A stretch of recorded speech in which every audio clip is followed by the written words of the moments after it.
Okay,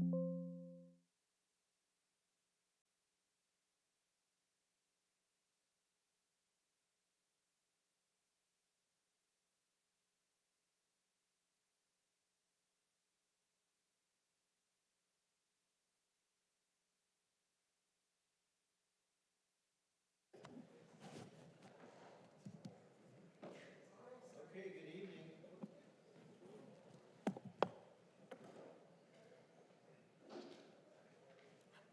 Good evening, everyone. The date is April 21st, 2025, and the time is 6:16.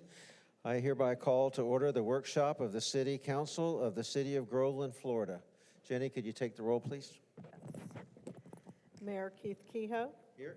Vice Mayor Barbara Gaines. Here. Councilmember Amy Jo Carroll. Here. Councilmember Judith Fike. Here. Councilmember Mike Radzik. Here. City Manager Mike Hine. Here. City Attorney Anita Gerasi Carver. Here. Sergeant at Arms Chief Sean Ramsey. Here. City Clerk Virginia Wright here. Thank you, and we have a quorum. I'll turn it over to Finance. Well, good evening, Mayor, Vice Mayor, Council. Here to present the Finance Department's budget proposed for next year and talk a little bit about the Finance Department.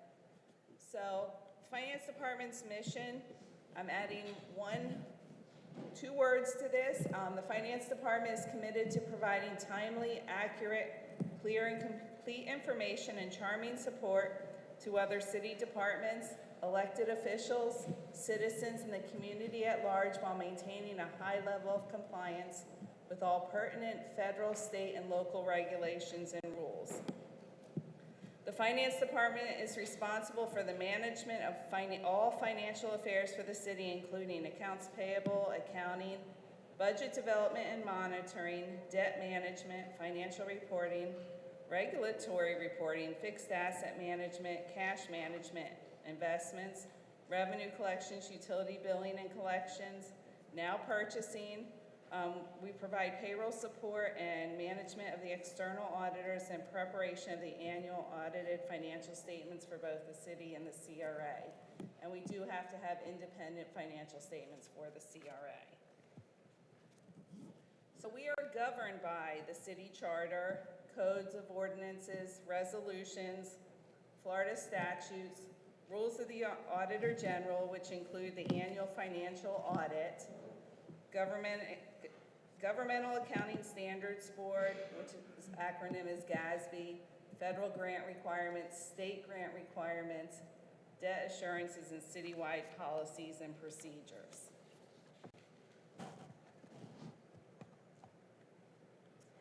Good evening. So I'm going to go over the proposed department, so some actuals and the proposed budget for the Finance Department as well as the Procurement Department. So as you can see here for FY 22-23, the city had a total of $486,918. $343,701 was personnel, and $143,217 was for operating expenses.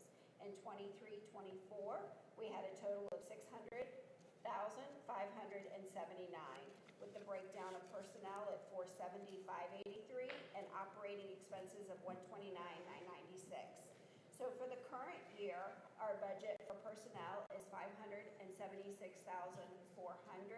with our current up through February being $205,073. And then on operating side, it was $164,200, with our current through February being $29,789. For FY 25, we kind of left everything status quo. The exception is you'll see a slight increase in personnel services of $5.5K, and that reflects baseline costs, no addition to personnel, no increase in salaries, no increase in the workers' compensation, however, a 10% estimated increase in benefits. And then on the operating side, you see a reduction of $18.6K, which is actually a decrease in the decrease in operating expenses is due to auditing expenditures. This year we were out to bid. We went out to bid this fiscal year for our auditors. So we put in a little bit more. We didn't know what the costs were going to come in at. We know now for the next 5 years what our costs will be, so that was our reduction that you see there. Moving on to the next slide, this is the procurement department's budget. And on the procurement department, starting with fiscal year '23, it was a total budget of $116,651, with the personnel services being $91,294 and operating being $25,357. At that time, you'll see that there was only one person that was in procurement at that time. In '23-24, we went to 1.5 people, so we increased with a half a person, a part-time person in procurement in '24. So your total was $176,994,000, with $142,205 being in personnel and $34,789 in operating. For '24-25, it was an increase that our part-time person went full-time in the procurement department, which now gives you a total of 2 personnel in the procurement department. Excuse me just a second. Continue on.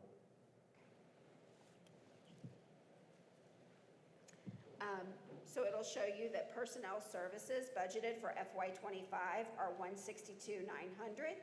The year-to-date through February is $74,876.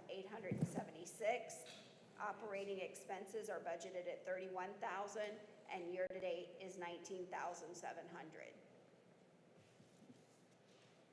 The proposed budget, we did the same thing with the proposed budget for FY26. You will notice a slight increase of $1,645. So this is no increase in personnel. This is no merit increases, no increase to workers' comp. However, it is the 10% estimated for benefits with that. And then there is no change in the operating expenses for FY 2026.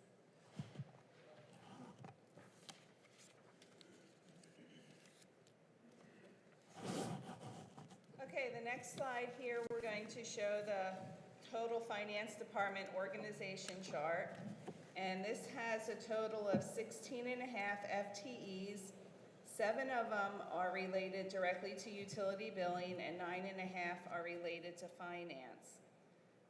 With that, the ones that are related to finance do have some allocations charged to the utility enterprise fund based on what the expected amount of service they provide to that fund. We currently have 3 vacant positions within the 16 and a half, so we are actively looking for people to fill those positions.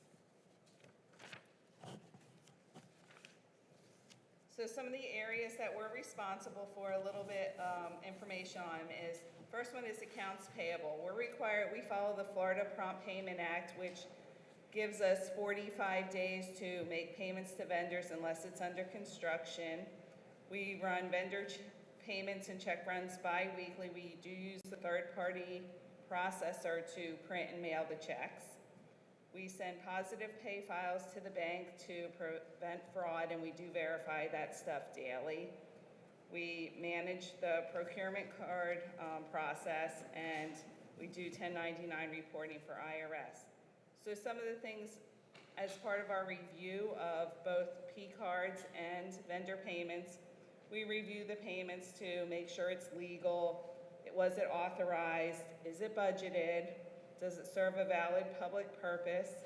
Is it in compliance with our statutes, Florida statutes, local ordinances, and regulations? Does it meet our internal purchasing policy and procedures? Make sure we have the right number of quotes and everything on, depending on the thresholds, and is pricing correct?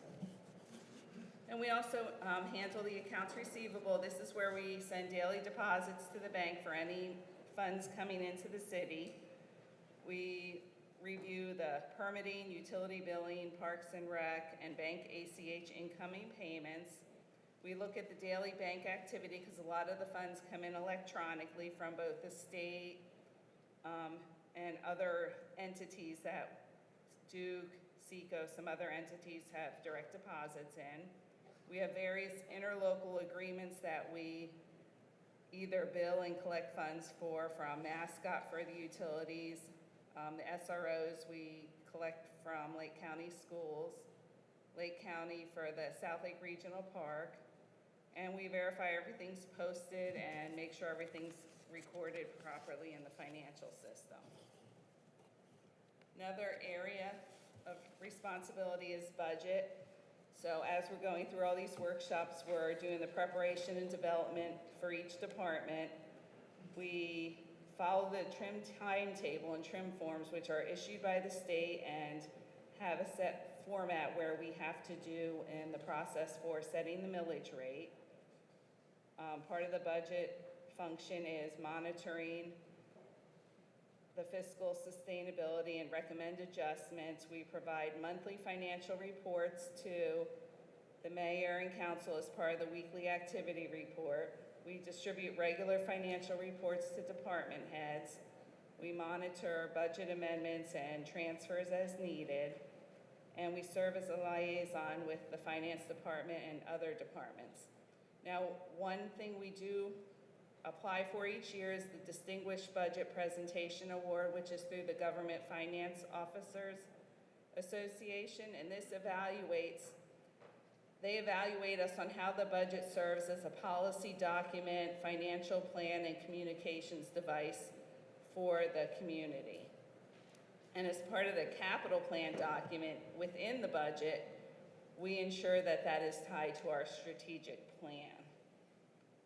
So some of the other responsibilities is general ledger. We reconcile postings and make sure accurate recording of all financial transactions.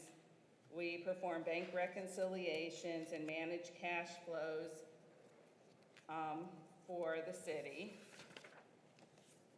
Grant administration and compliance, we maintain documentation for all our federal and state grant programs, which we receive funds for, and we ensure compliance with the requirements and the reporting and have all the documentation to support it.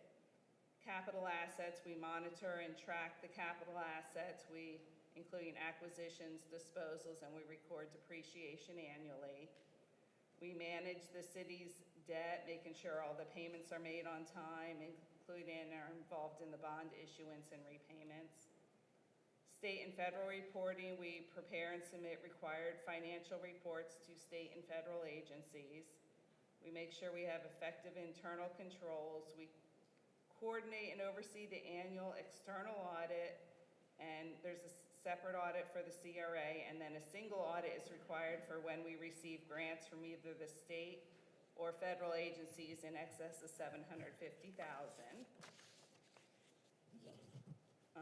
We implement new GASB pronouncements, and we draft the notes to the financial statements. Part of the annual financial reporting is, one of the reports we have to report to the state is the state annual financial report. We have audited financial statements, annual comprehensive financial reports. We have to submit the audit to the Federal Audit Clearinghouse, the Auditor General, and every granting agency that has given us any grants over the year, along with any of our bonds or debt agencies. We're involved with the citywide insurance programs for property and casualty and reporting of the claims. So procurement was recently added to the finance department, and the procurement department is responsible for acquiring, purchasing of goods and services in a timely and cost-effective manner. So we do have procurement policies that are followed for all purchases, whether depending on the amount of the purchase is what triggers what policy is followed. So when there's solicitation and bidding, we would issue the request for quotes, invitation to bid, or request for proposals to ensure a competitive process. As part of the process after the solicitation, you negotiate the terms and conditions, ensure execution of agreements, and ensure the vendors meet their contractual obligations. This is worked through with the departments if there's problems or concerns with one of the vendors.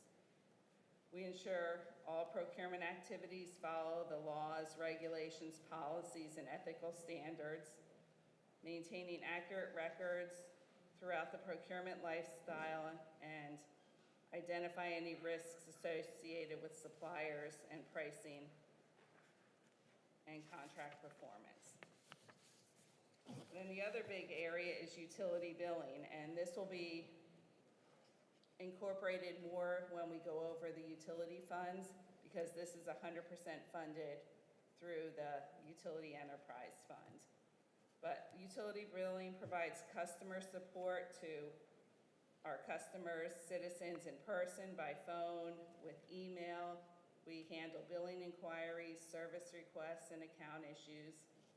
They resolve complaints and escalate complex issues to supervisors as needed. Generating and reviewing and mailing of the utility bills. We accept payments by cash, check, credit card, or electronic transfers. Setting up new customer accounts and processing service changes, starts, stops, transfers from one account to another, or location to another, and meter checks.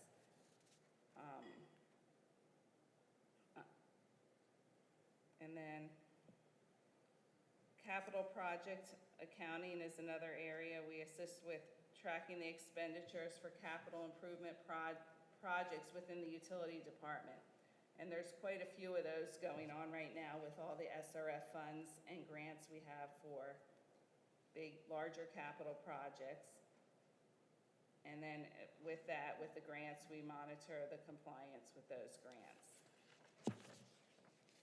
So some of our financial reporting dates, bi-weekly, we're monitoring the federal withholding, child support submissions, both the pension contributions to the 401A, People's 457, FRS, and union dues. Monthly, we have sales tax reporting. We do the reporting to FRS for the police and fire retirement system.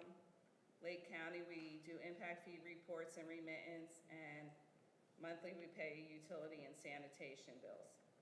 Quarterly, we review the 941 for the IRS. We have a state surcharge and remittance to the Florida Department of Business and Professional Regulation, and this ties into the permitting system. And then there's the reemployment report that goes to the Department of Revenue for payroll. And then annual, we have a lot of different reporting dates. Some of the bigger ones are the IRS forms, 1099s and W-2s go out in January. In March, there's Lake County reports, highway finance report. April, we have the unclaimed property report. We have the trim reports. Our financial statements are due to the state in June. Let's see, what others? Then we get into the budget stuff that goes to the county and the state, our trim compliance stuff. We have our public hearings on the budget in September.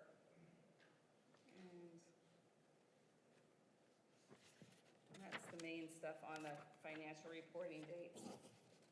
Cash and investments, our cash balance at the end of September shows restricted funds had 42 million and unrestricted funds, we had 9.7 available.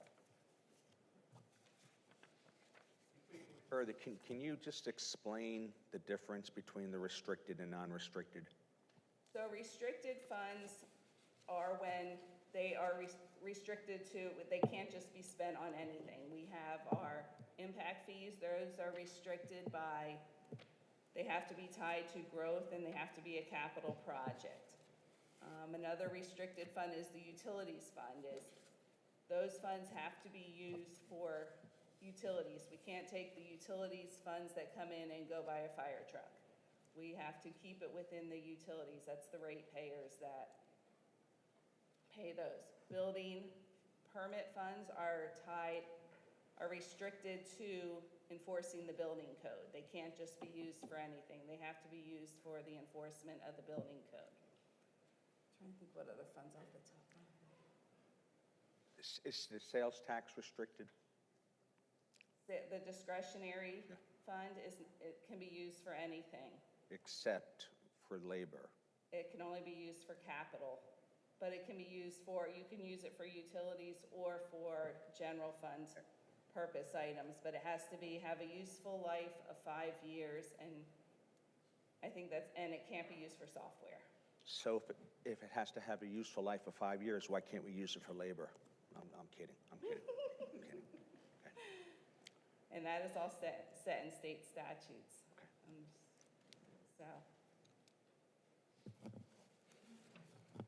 The city's investment policy is governed by Florida statutes 218.415, so the investment objectives are safety of capital, liquidity of funds, and investment income in that priority. And the statute tells us what we can invest our funds in, we can make an authorized deposit with, and we do have to have 8 hours of CPEs on investments each year in order to be in compliance with the statute. Debt. So we have both governmental debt and enterprise debt. Governmental debt, we have capital leases, $645,000 outstanding, and that matures all, I think, through 2028 is the last ones. We have capital improvement revenue note. This is for the public safety complex, 2021A and 2021B. So those were both tied to the land and the building of the public safety complex. 2021C is for FDOT State Road 50 land acquisition, and that is due, I think, in 2027, and I believe the state has it in their budget to repay us back next in 2026. And then the Lake County radio note is for police and fire radios. When we went to the new Lake County radio system, all the municipalities shared in those costs based on the number of radios they had. Utility debt, we have the utility vehicles, which is for a truck. Then we have our state revolving loans, SRF loans, the clean water improvements, drinking water improvements, and then the water sewer refunding note from 2021 is an older note that was refinanced, along with the 2023 one was a $2 million loan that was taken out in 2023. Grants require federal or state single audit if expenditures are greater than $750,000, and we prepare the schedule of federal awards and state financial grant awards to come up with that and provide it to the auditors. And then the compliance with the grant awards, the auditors make sure that the activities were allowed under the grant, make sure the items were eligible, they track and look at equipment or real property, just making sure everything's in compliance, and they do extra testing on any of those that are in excess of the $750,000 from either state or federal agencies. And that's all I have. Any questions?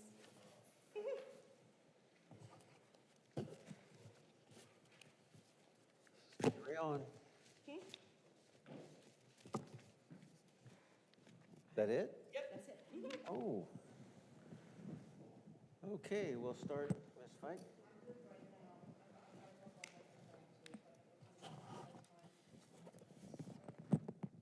By the time Mike finishes speaking, he might have gotten the answer I'm looking for, so I'll let Mike go. Mr. Radzik? Thank you for the presentation. What's the total number of FTEs we have in the org chart for the finance department versus what we actually have going right now? We have 13.5 right now. We're short 3. You're short 3. And those 3 would include one for procurement, which is now under you. Procurement manager, we're looking for a deputy finance director, and then we have a customer service specialist. Okay. Can either April or yourself tell me what is the purpose of the audit And what is the role the GFOA plays in it? Okay. We're going to fight over answering y'all for that one. So the purpose of the audit is basically we consider the audit the gold standard for our reporting and everything else like that. The GFOA awards that we get are important as well, but really the audit is the gold standard on that. The auditors have an entire list of requirements set by state statutes that monitors our financial condition, our financial health, and they have to report whether or not we are financially healthy or we are not. And all of that gets reported back up to the state. As Pam mentioned in some of the things that we do, it gets reported to the Auditor General, it goes to all of our debt people. And so that's really the purpose, is to make sure that it's served as a transparency document for the city to show that we are spending the funds the way that we should be spending the funds and in compliance with state statute. How does the audit measure any operational aspects of the city, or does it?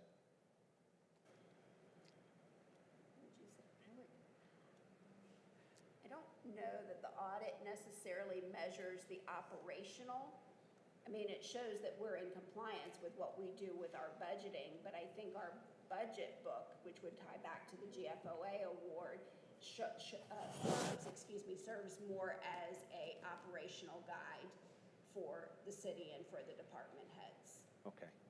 I'll add to that, the operation, as far as the operation, they do review to make sure you're not having, like, the water fund, for example. They're gonna review the operations of the water fund to ensure that the money is coming in and the money going out is not exceeding the money coming in, and we're not in a declining environment where we're going to be using up reserves and eventually we'll have nothing. And they look at that for the general fund too, to make sure we're not exceeding what we're bringing in. We're in the middle of the audit right now. Yes. Has there been any preliminary issues with internal controls? Not that I'm aware of. Can you expand on what internal controls and testing of internal controls is used for? They test and control internal controls to catch any fraud and that kind of stuff. As far as part of it, they want to test and make sure that we're following, that the same person is not doing everything, and to make sure there's a balance of duties within the department and within the city. But it's not going to catch every single instance. It's basically based on materiality. Okay. The $5 transaction, they're not going to look at. They do look at, is it material? Okay. Can you tell me what funds are being used to pay back the public safety debt?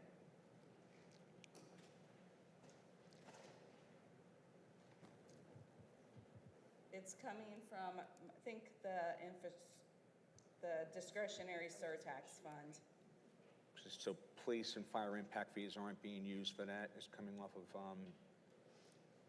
They are not. That is coming from Okay. the discretionary sales Okay. surtax.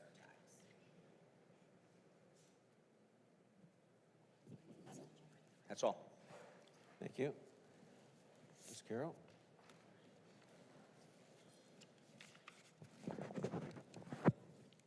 Okay. First, do you outsource anything besides the audit? Just in general from your department?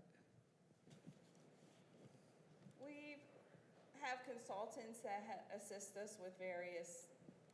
Can you give me an example of like a consultant you would use? Consultant we've used Raftellus recently to help us validate the utility bills before they go out. Okay. What does a day look like for you? Either one of you. You pick. Let's see. Come in first thing in the 7:30 in the morning and reviewing emails, reviewing work, answering questions, attending meetings. nonstop all day long, and you're well past 5 o'clock. Okay. What types of things are included in your operational costs for your department? For our department, Yeah. the annual audit, office supplies, any consultants we use. What else do we? Give a list there. You don't have to read the whole Nothing, list. not too much. Right. It We don't wasn't have huge. much I was just trying to capital. figure out what. There's some education, training, we do stuff with that. How many employees in the city have P cards? Do you know? We can find out. I can You can find out, I can email make a us. rough- We don't know over the top. Can make of a our rough That's guess, probably over 100, Okay. about 100 maybe.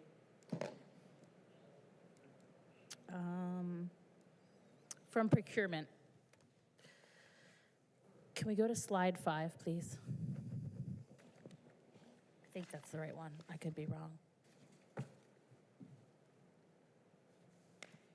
But, yeah. On year-to-date, it's at almost 75,000, which is almost half of what the budget is for this year for personnel services, for personnel. Why? It seems really high for through February to be at almost half your budget for the year.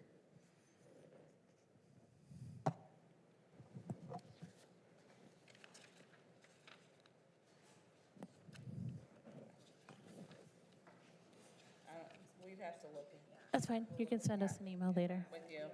That's fine. Okay, and I think that's it. Thank you. Ms. Barbara?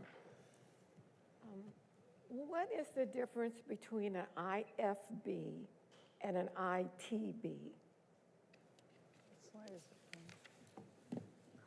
I've always known it as an IFB. Did they add a new? Invitation for bid. I think the terms are used interchangeably depending on who you're speaking to. I think it used to always be an invitation to bid, or it used to be an invitation for bid, and now people refer to an invitation to bid, but they're, So when you put out a solicitation, is it an IFB or is it an ITB? could be, they're interchangeable, so depending on which agency's doing it, here we use invitation to bid. Well, I used to have, I won't say regular meetings with Chris, but I would have meetings with Chris to ask for procurement, about procurement things, because I sort of came out of that with the federal government. And when we would have conversations, I never heard her say ITB. It was always IFB, but I'm going to do some research on that to make sure that that I stay up to date with IFBs versus ITBs. One thing I would like to know, perhaps you guys can get back to me. When I would meet with Chris, I guess to her credit, she was getting awards and things like that, but she traveled a lot. And so I would like to know over the past year what the travel expenses were. It was like, well, I can't meet with you, I'm going out of town. It seemed like every other time I wanted to meet with her, she was traveling somewhere, getting an award here or getting an award there. So I would like to know what the expenses for the travel was. And I would like to also know, I understand that procurement is going to be under finance. Is the position going to be a contracting officer? Is there going to be a designated contracting officer? The person that does the procurement or that is holding the city accountable with the feds, it was a contracting officer, and no one could sign those contracts except for the contracting officer. And if anything were to go wrong, even if I told Sue to do something, if anything went wrong, it wasn't me that was going to go to prison. It was Sue that was going to go to prison. So I would like to know if you all can tell me if there's going to be a designated contracting officer in procurement under finance. And that's it. Those are my questions. You want to get back to her with that? To get back to her, but the way it reads is, the way our current policy reads is the procurement office or procurement manager can sign for contracts up to a certain amount. After that amount, it's city manager, and after that amount, it's city council. Okay. I'm done. Okay, I have a few things, and we're going to have to go through them very quickly. If we can start back on slide 1.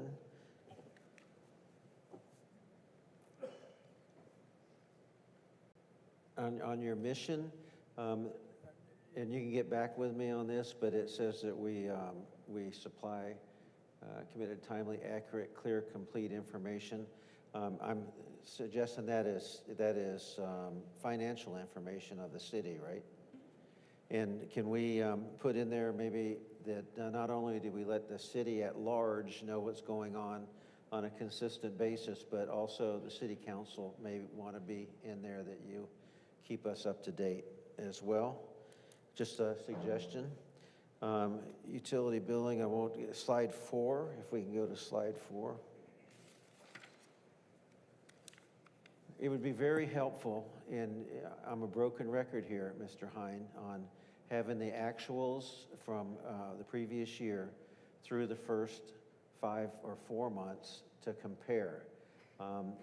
It doesn't do me any good, I don't know about the rest of the council, to compare 5 months to a previous full year, because we have a lot of seasonal aspects to what's going on, and I could panic right now saying, my gosh, that's only 4 months and we've spent a third or a little more than a third of the money already. So I don't know if we're on track or not on track based on previous expenses. So I know in the charter it says that we should have the previous year's actuals. I'd like to just you define that for me and say, can we have actuals to actuals, so we are comparing the 4 months or the 5 months or the 6 months, so we understand what's going on there. Increases in wages, there's none, which I think you said that we're going to have to vote on that, or that the council has to vote if there's going to be an increase in wages. So at some point, maybe you can explain that to me, how we come up with that. But we have a 10% increase in benefits. What would that 10% be? The total cost of the 10% is $5,500, and that would be for the health insurance, dental insurance, life insurance, vision insurance, just the employee benefit insurances. Okay. And congratulations on that $18.6 thousand decrease, and I think we all have to recognize that and give that a hand, because that's very, very nice to see. Slide 5.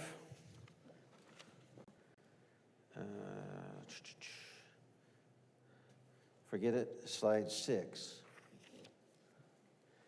Insurance coordinator, I couldn't remember what that was before. Tell me what the difference in that is, because I thought that we saw something similar in HR, in that job description on insurance and all that. Are we splitting insurance between 2 departments, or how does that work? You can answer. So the insurance coordinator that is within finance handles the general liability side of insurance, and when you see something in HR, that's the workers' comp side, because that's dealing with And benefits. and benefits. That's dealing with the benefits side of it, which is kind of more of an HR role, as well as the workers' comp, because that's more personal information, for lack of a better way of saying it. So that's the split that you see, and then the finance is the general liability for the city. So vehicle insurance, property insurance, when we had Hurricane Milton, that's being covered, that's being dealt with through the finance department. That's Is there a job description on that that I can get my hands on just to look at? Slide 9. Slide 9, it has the debt management section. Is there one place that all the debt is located, whether it's credit card, all the debt that this city has?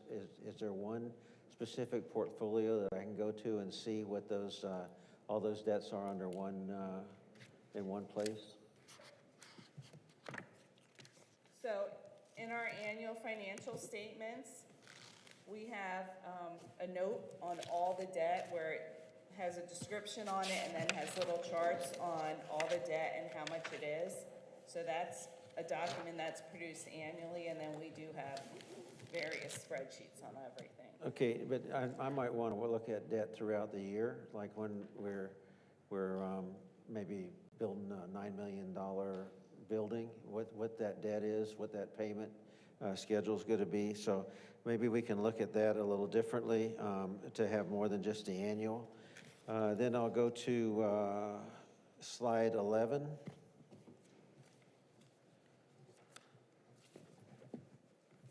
What does it says we have transparency in the process on the contract negotiations? Transparency to whom and what would that be?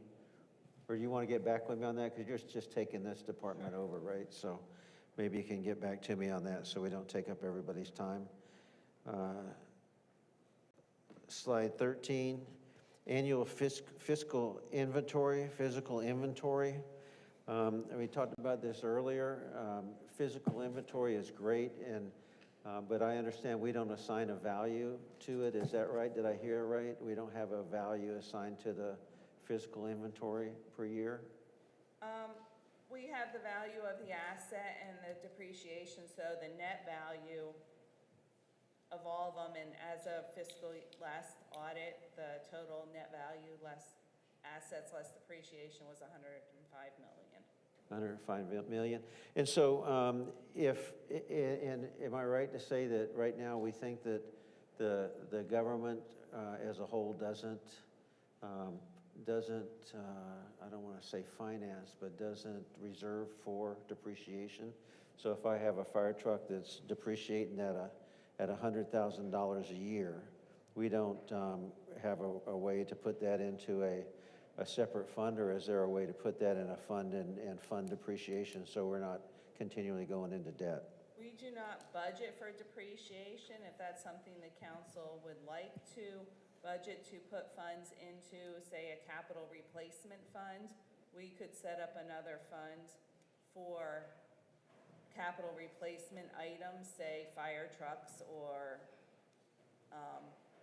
garbage, we don't have garbage trucks, street sweeper or something, and fund it at whatever rate you wanted to fund it for so many years and then pay cash for it. So that is always an option.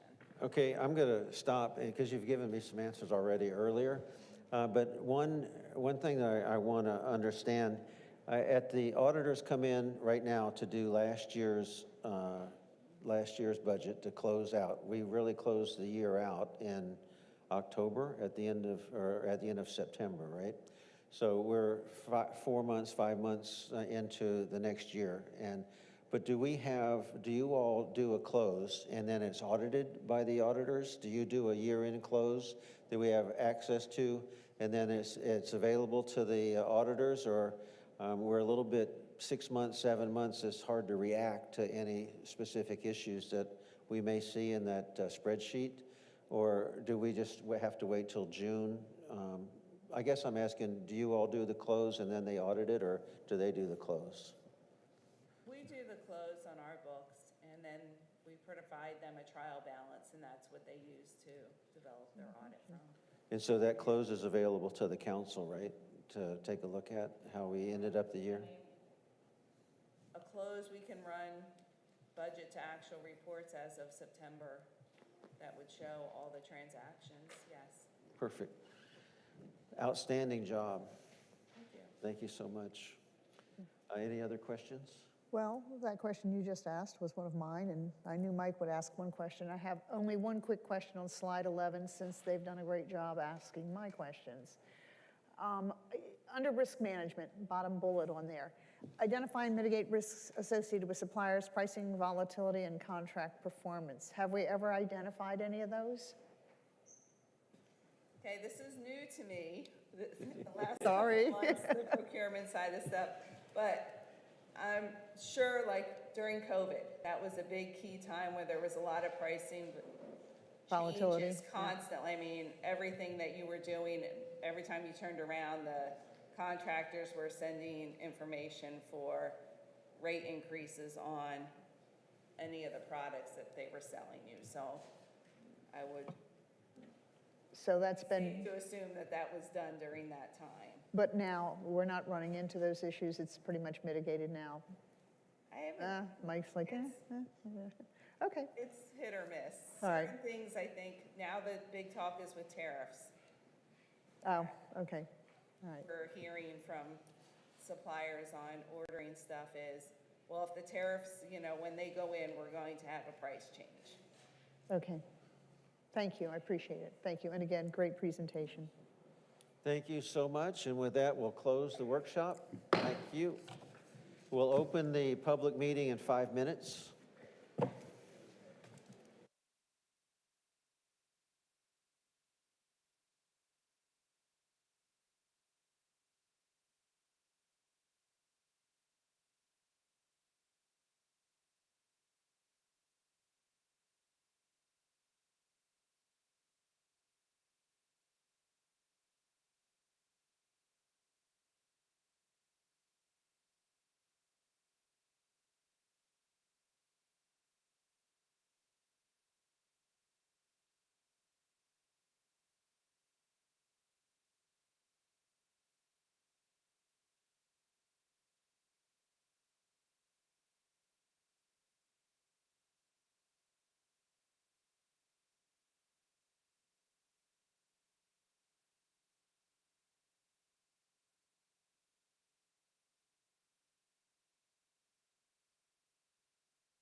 Oh, yeah, we'll be okay.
Okay, thank you.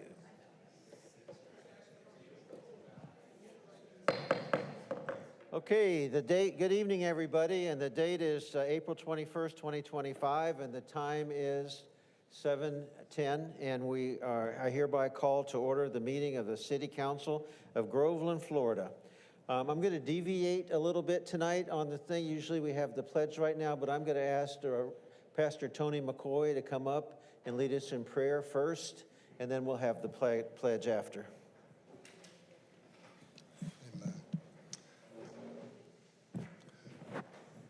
Good evening, Mayor, Madam Vice Mayor, members of the council, City Manager Mike Hines.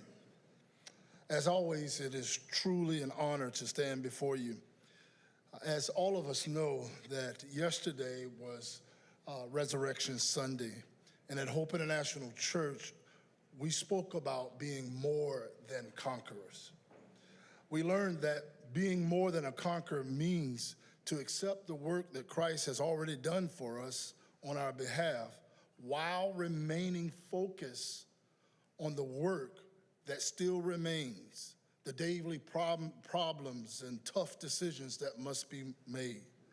I want each of you to be encouraged and to hold your heads up high and to walk confidently and knowing that you are not alone. And because of Yeshua already overcame the grave, you too can overcome any grave-like situation in both your personal lives and your professional lives. Know that each and every one of you were preordained to lead our city with natural charm. Let us pray. Father God, I pray that you would bless this meeting tonight. Bless the agenda and the items at hand and the people that you strategically placed here to lead our city of natural charm. Lord God, your word tells us to pray for our community leaders. And so tonight, I pray that you would bless them, each of them, and that you would lead and direct each of them. May we as a community remember to encourage each of them, as the call of leadership is not an easy one. Father God, I pray that as our city continues to evolve, that we will remember that it is you who remains in complete control. We ask that the same resurrection power that was used to raise Yeshua from the dead, that it will be used to unite us together as a community. Thank you again for our mayor, our council members, our city manager, our city staff, our first responders, and all of those who work tirelessly behind the scenes to make Groveland the best city in Lake County. May you be glorified in every decision that is made here tonight. In Jesus' name we pray. Amen.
We will go ahead now and take roll first, so just be patient, everybody else be seated.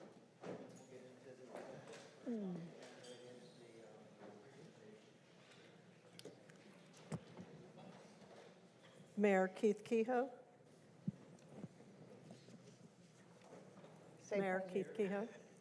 Vice Mayor Barbara Gaines. Here. Councilmember Amy Jo Carroll. Here. Councilmember Judith Fike. Present here. Councilmember Mike Radzik. Here. City Manager Mike Hine. Here. City Attorney Anita Jarossi Carver. Here. Sergeant at Arms Chief Sean Ramsey. Here.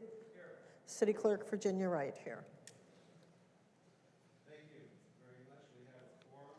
First item on the agenda. Let's go ahead and do the presentation, please. Honorable Mayor, esteemed City Council members, and guests, it is with heart both heavy and hopeful that I stand before you tonight.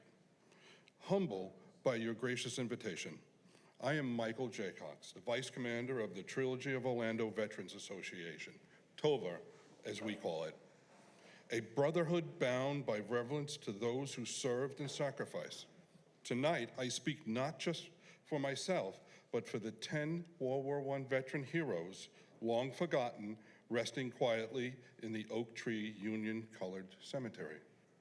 When TOVA first learned of these brave souls tucked away in the shadows of history, our hearts broke. These were men who answered the call of duty in a world that too often turned its back on them. They fought for freedom they themselves were denied. Their valor was buried beneath decades of neglect. To know their graves had gone unvisited, their names unspoken, their sacrifices unwept. It was a wound to the soul that every veteran in our association. But from that sorrow, a promise was born. We could not undo the years of silence, but we could ensure their voices would echo furthermore. The decision was unanimous and unwavering. We would honor these 10 heroes not once, but every year, a sacred keeper of their memory. On Memorial Day, we will walk through the rows of Oak Tree Union Cemetery, plant flags at the graves, salute their courage, and whisper prayers of gratitude for their service. Before Christmas, we will return, laying wreaths upon them to rest their resting places, a tender gesture to warm the winter's chill and remind them they're not alone. To think these men, fathers, brothers, and sons, lying in an unmarked stillness for so long without a single soul to say thank you is enough to bring tears to the hardest heart. But today, I tell you this, their loneliness ends here. Their story, once lost in time, are now etched into the very core of TOVA's mission. We will carry their names forward, generation to generation, as we do for our brothers and sisters at Bushnell National Cemetery. These 10 will never again be forgotten. They are a family now, bound by honor, remembered with love. Thank you, Mayor and Council members, for giving us this moment to share their story. Together, let us weep for the years they were overlooked, but rejoice for Trilogy of Orlando Veterans Association will ensure that these brave souls, these American heroes, are forever cherished, forever remembered, forever home. With deepest respect, Michael J. Cox, Vice Commander of TOVA.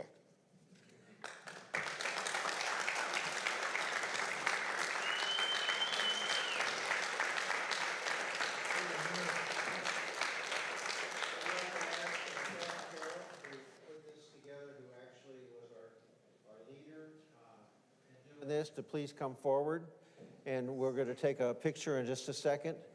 But while we have everybody standing, can we just take this time for a moment of silence for both Pope Francis and the victims of FSU shooting? Thank you.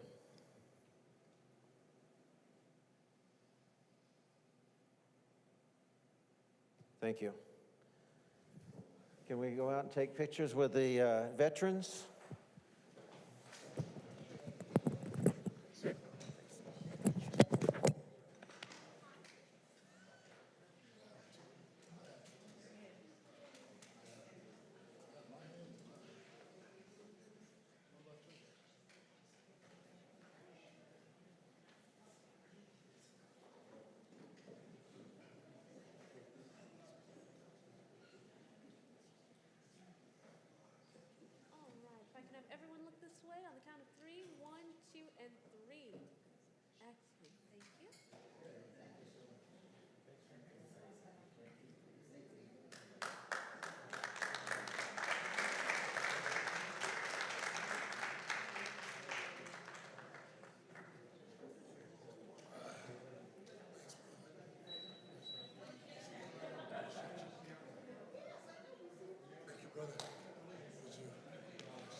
Okay, next on the agenda, we have a couple proclamations for this evening.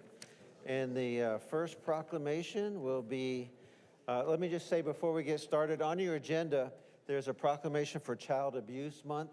We're going to delay that. That organization wasn't able to come tonight, so I apologize for that, but we'll push that to another time.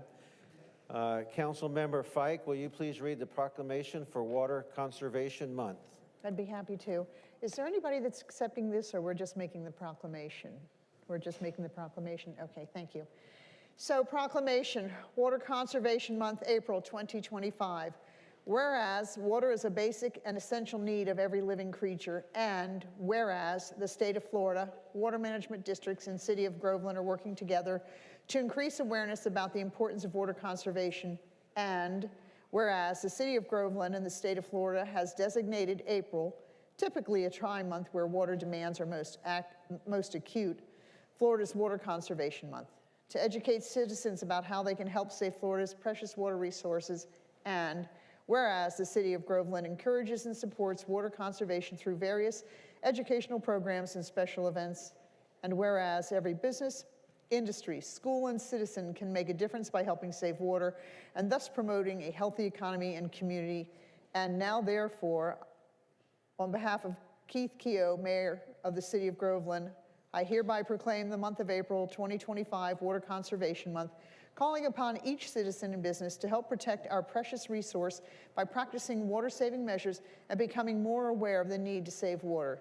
In witness thereof, I have Mayor Kehoe has hereunto sent his hand and caused the Great Seal of the City of Groveland to be affixed this date of April 21st in the year of our Lord, 2025. Thank you. Mr. TJ? TJ Fish, Director of Transportation Public Works. I say this at least once a year. Millions have lived without love, but no one without water. So water conservation is a very serious matter in Florida. It seems like we have a lot, but how much of it's actually drinkable, and that's the issue. So thrilled to be able to do this, and no coincidence, taking advantage of this evening, Samantha Bechtold joined us last week as our water education specialist. So I want to introduce her to the council and to the public. She's the new face on the naturally charming approach we will take to water education. Samantha. Welcome. Do you want to say a few words? Hi, I'm Samantha Bechtold. I'm really happy to be a part of Groveland. And this is really exciting to be a part of the proclamation. Perfect timing. Thank you. Thank you very much. We love people being put on the spot here at the podium. So this is for Samantha. Thank you, Mayor. Thank you, Council. Thank you. Ms. Gaines, will you read the proclamation on National Arbor Day?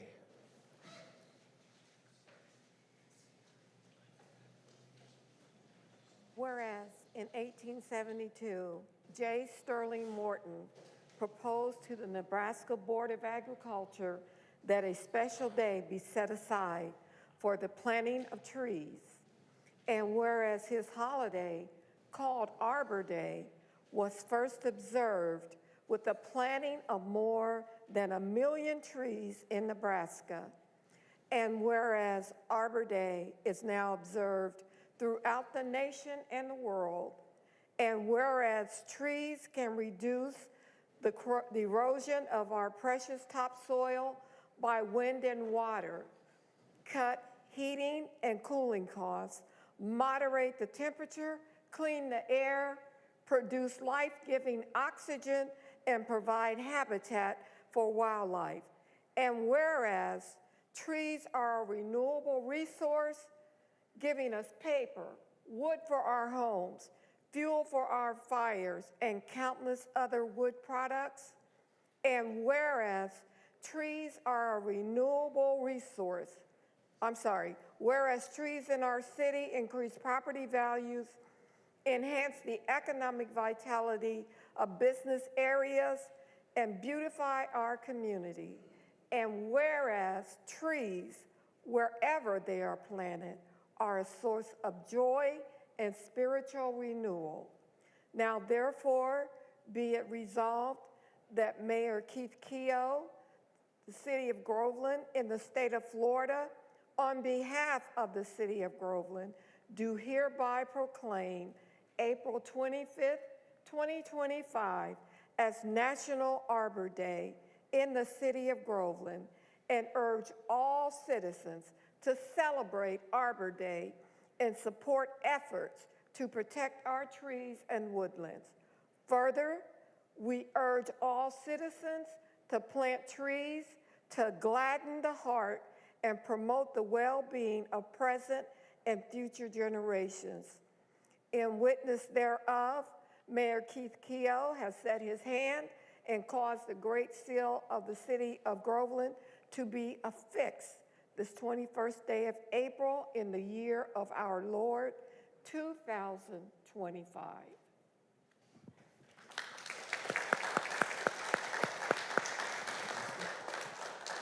Do you have a few words for us? Good evening, Mayor and Council. Thank you so much for having me. I'm Francesca with the Parks and Community Services Department. I will be honored to receive the proclamation this evening. Thank you so much in your support for Arbor Day. It has been a special place and special event in my heart in the last 3 years to support this day, the Arbor Day. Making it an event, please feel free to join. If you'd like, on Friday, the 25th, from 11 to 1 up at Cherry Lake Park, we would love to have you. We make it a field trip, if you will, where we honor students and welcome students and family and friends to come and support us planting trees and local organizations as well. So thank you again. We appreciate all your support.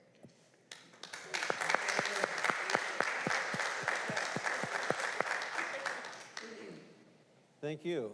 Now, I think we have a delegation from Hope Preparatory Academy here to help recognize one of our outstanding students.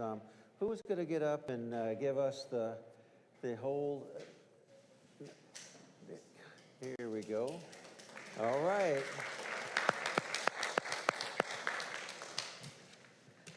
Good evening, and thank you. My name is Tawanda Odom, and I am the proud principal at Hope Preparatory Academy. To Mayor Keogh, Vice Mayor Gaines, and the Groveland community leaders, we would like to thank you for spotlighting Marissa Leverston. She's been a Trojan since 2018, where she joined us as a 6th grader. She is a leader, a prayer warrior. She's a sister to many, an entrepreneur, an athlete, and a scholar, where she holds a 4.0 GPA.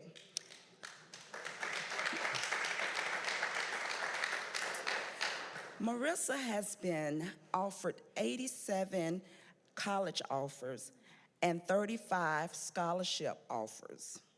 She is the president of our Key Club, our SGA. She is the vice president of her senior class, and she was also elected as our Miss Trojan. Again, we'd like to thank you for selecting her for the spotlight for this month. Thank you.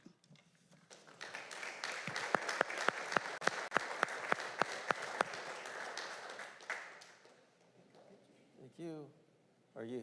Come on up. You don't get out without saying something. Thank you, Council. It's also important to note that Ms. Leverston has narrowed down of her 87 acceptances down to the top 5, which are Louisiana State University, Florida International University, University of South Florida, Howard University, and the University of North Florida.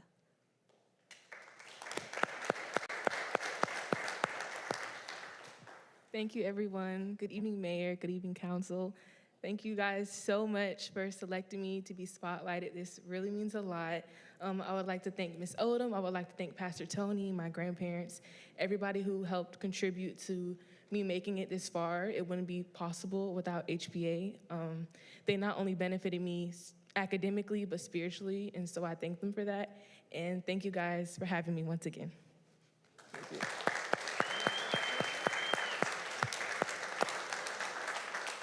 Why don't we all take a picture with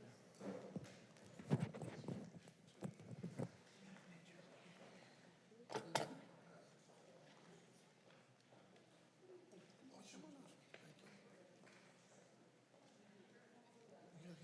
All right,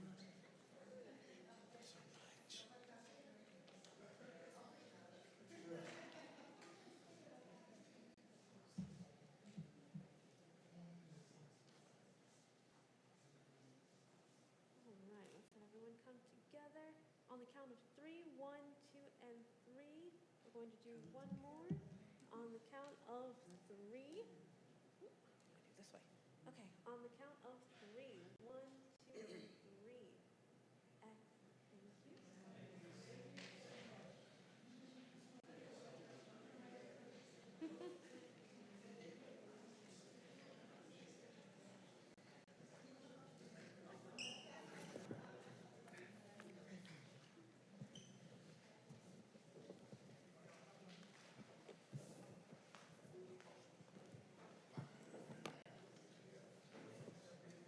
Mr. Mayor,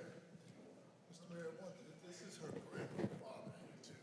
And she's been raised by her grandparents, and I just wanted to honor her if it's okay, honor him if that's all right.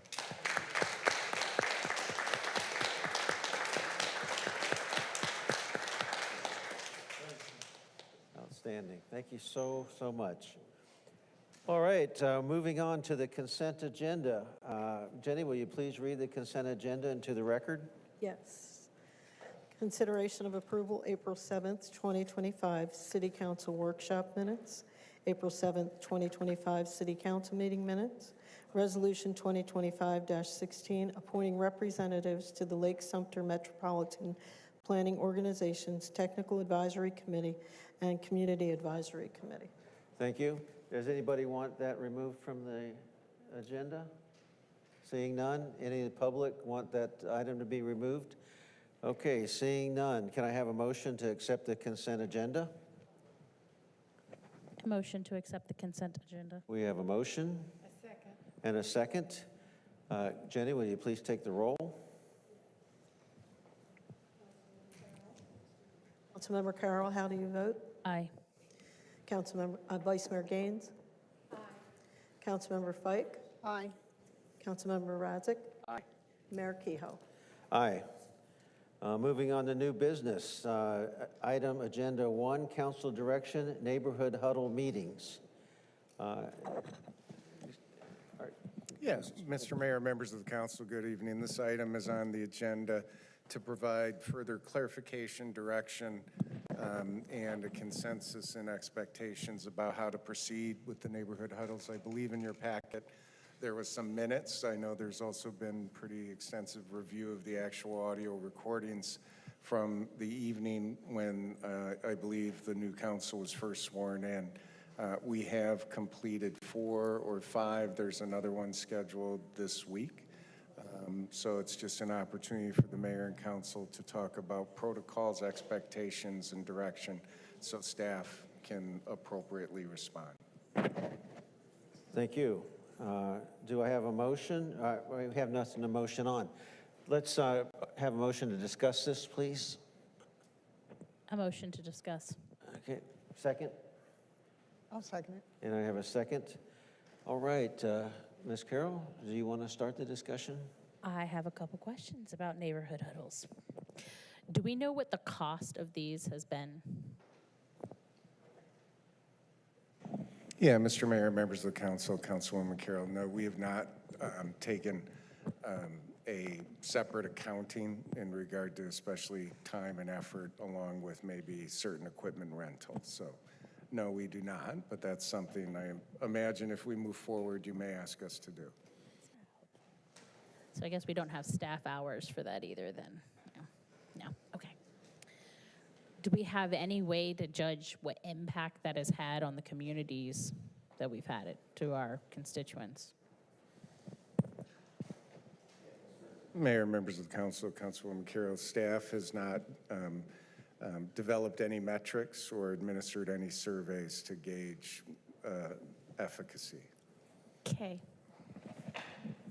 Okay, the second came from Ms. Fike. Next. Again, I'm thrilled. Mine is Thursday. Come on out. It's in District 4. Everybody is welcome. It will be at Cherry Lake Park. I'm hoping we'll have a really huge turnout. families can come with their children. I think it's a great opportunity for people that might normally not come, but with the park there, they've got something to keep the children a little bit engaged while they participate with the huddle. Food trucks at 5:30, and I think it'll be a good event. I hope everybody comes. It's open to the entire city. Thank you. Mr. Redzik? When this was first discussed, I don't think I completely understood what it was that you were aiming for. And I think the reason was because you were looking for 4 meetings within the first 4 months for each of the districts. To me, and again, I assumed that was going to be a district-wide meeting for everyone in District 2, everyone in District 3, District 4, District 5. And then we hear about huddles, and it's going to be one neighborhood at a time. Regardless of the disconnect, and it was a disconnect on my part, because I did go back and listen to some of the audio, I do have a couple of questions, and that is, who is going forward to set the huddle? And if it's going to be a council member for that district, they should be part of the agenda. And I guess I even have a problem with the agenda moving forward, because the first 4 huddles all had the same items on it, be it Wilson Lake or whether it be State Road 19. If we're going to continue to do this on a neighborhood by neighborhood basis, by the time we get finished sometime next year, and I'm probably not too far off unless you're going to do more neighborhoods at the same time, that initial idea is going to be stale. And we may end up wanting to address some new things, which means that those first huddles didn't get the opportunity to be part of what these next huddles are going to be. So getting some sort of an agenda that is going to be considerate of the past, but yet understanding that things change, is going to be important. The second thing is, since these are neighborhood huddles, I think we're putting some pressure on the staff, because now they've got to basically notice that huddle as a public meeting, because there's more than 2 council members, and then now there needs to be the city clerk or otherwise. So if there's a way of streamlining that so it does not become an issue where something is being said and then you or I make a comment on it, and you got issues with sunshine law, it would be really, really helpful. And then finally, if we're going to continue with the city being involved in it to some degree, then I think that they too, if they haven't been, and I'm saying this because I'm not quite sure, they need to be in on the coordination of the message and otherwise. So those are some of my things that have been going through my head. Thank you. Ms. Gaines? First, I just want to say that we don't always have to agree, but we can always choose to understand. And I ask that as we make decisions tonight about the huddles, that we build bridges and that we do not build walls. I am all, for the record, I am all about the huddles. I read the minutes. I think it was the recording of what Chef had said. And as I was reading, it talked about, or he talked about, the 4 meetings. And then pretty much, if it was successful, then there were going to be 4 more. if the people won't come to us, look around the room, then we have to go to the people. And I am not making any disparaging remarks about any district that I speak to, but when we talk about the various topics, I'm sure water in Parkside is just important to those constituents there as it is to the people in Waterside.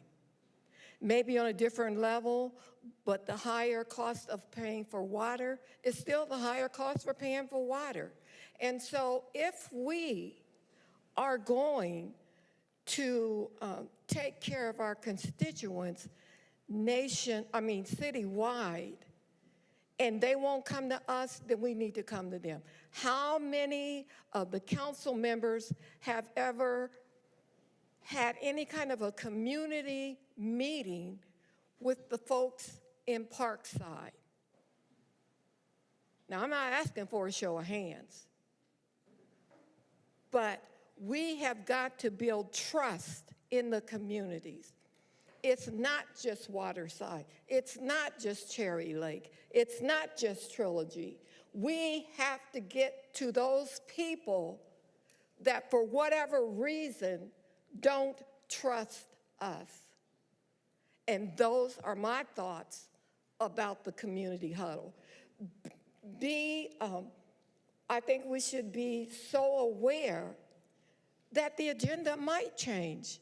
Today it could be the water bill. Tomorrow it could be the fire tax assessment. But if it's a concern to the constituents, then it ought to be a concern to each and every one of us on this council. Thank you. Thank you. Thank you, Ms. Gaines. And my comments would echo that, in that let's just remember our strategic plan that we all profess. The very first item on the strategic plan is informed and engaged community. It's not up to the community to come here to figure out what we're doing. It's our job to inform and engage the community where they are. I originally, on the first meeting when I took over, laid it out. We're going to do 4 mayors' roundtables, and we'll see how it goes. Yes, the second one had tents and lights, and I picked up that tab. We didn't pay for it from the city. I had the chairs set up, the tent set up. Did people come out? Yeah, and help out, but I wanted to make sure that we didn't have the issue of where'd the budget come from and all that. So we tried to keep it at the expense down, but I'll tell you what success is, period. We have 2.5 times the amount of people at 40 degrees at Huddle and Cherry Lake Landings than we have here tonight. We had 5 times that amount out at Waterside. We had 3 times that amount at Sunrise. So if you want a metric on what the measurement of success is, it's how much education are we getting into people's heads and letting them know what we're doing so that we're controlling the narrative, not people making stuff up on social media or something else. Why do we do each of these the same? Is because they're in different areas. And I'll remind the last thing that I said, we'll do 4 more, but this is the mayor's. We're going to do district, because district has different priorities. I go to each district and the questions are completely different, whether it's the lining up the cars in front of a school down there or 4-way stop signs back here because people are cutting through. And those are the kind of things that we need to really absorb from the community. So when we're doing our report, I'm not talking to you about what meal I had with so-and-so last month, but I'm talking about we got problems with traffic, we got problems with stuff in my district, and my district needs this. And that's what we need to do, especially in this budgetary season. So we're going from the citizens. I don't want to say citizens up, because if you look at our org chart, the citizens are at the top. You know, the council reports to the citizens, and then the staff reports to the council. So I would never tell my boss, if you want to know what I'm doing, come and see me. I would never do that, or I wouldn't have a job. And we have to look at it like that. It's our job to get the information into the people's hands so they can comment on it. It's not their job to have to come here and listen. You know, now we got a TV camera, everybody can get on, but going and having staff to have TJ stand up and talk about 19 is a heck of a lot different than Keith Keogh talking about 19. Same with education, same with everything else. So do I think we need to go forward? I think the metric is how many people show up and how many people get the amount of knowledge that we're trying to put out. Do we need 4 more, 10 more? I wish we could have 100 more. I wish we could touch everybody in this community and not only say what's going on, but ask them what their priorities are. Because the one thing I got walking around knocking on doors to get elected, the priorities I had to start with were much different than I ended up with when I asked everybody, what would you do if you wanted to be mayor? And that's the communication we have to have. So with that said, I'd like to table this for further clarification, because we do need to know what the cost is on labor and what the cost is if we decide to rent tents and stuff like that, because not everybody has a clubhouse, and we're just not going to take these round tables or neighborhoods to where people have clubhouses. We're going to take them to where people don't have clubhouses, and we're going to make sure everybody gets to understand what's going on. So I can't make a motion, but I'd ask for a motion to table and bring it back with cost. Mayor, if I might, just real quick, and I appreciate everything that's been said here tonight, and I know that in District 4, we're talking about 3 very important things to that district, which is the new preparatory school, the trafficking with it, and upgrades to the park. We did step away from water and Wilson Island for that reason. Not that we're not trying to be on the same brand messaging, but when you're walking around District 4 and I'm there in the park speaking with people, that's their biggest concern, is what the traffic is going to be and so on. So that's how we're rolling out that huddle on Thursday for that reason. And I very much appreciate that, because the end result is exactly what you're doing. Is these smaller, you know, everybody's got a district, one vote, was to get each district voting for their representative, and their representative should be seen by their district. So I applaud you.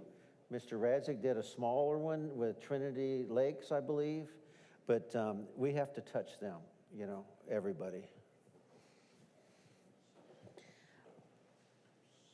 I also think that while I think we could probably table this. But the other thing I think we need to do beyond cost and staff hours and impact, I believe we also need to come to an understanding on the format that we're going to use, or who's going to determine what that format's going to be for each one.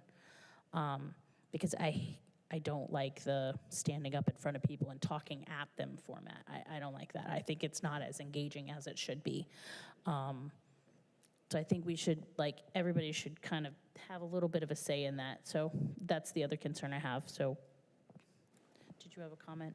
Go ahead. Yeah, speaking about format, would it be an idea that we do some sort of a survey monkey by district to see what is most important to 2, 3, 4, or 5, and then we can go ahead and tailor, and I don't know if I'd want to do it by neighborhood, but maybe by district. That way everyone would have the same.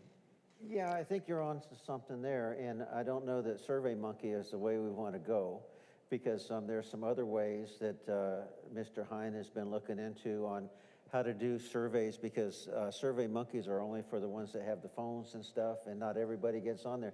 But there's some really dynamic survey. We listened to a marketing research person, but I think you're on to something there. But that's what this is all about. Your format and the district is up to you, you know, and what do you want to ask and how people get up, that's up to you. When the mayor goes out, it's District 1. It's what's going on throughout. It's the 19s. It's maybe the shopping center going here and this and that, and be prepared. But it's not so local in nature. It's kind of more like a funnel right here and getting down. But I think we need to put this on the agenda for some real discussion. And we've got to put the price value to it to make sure that this is the priority where we want to spend money.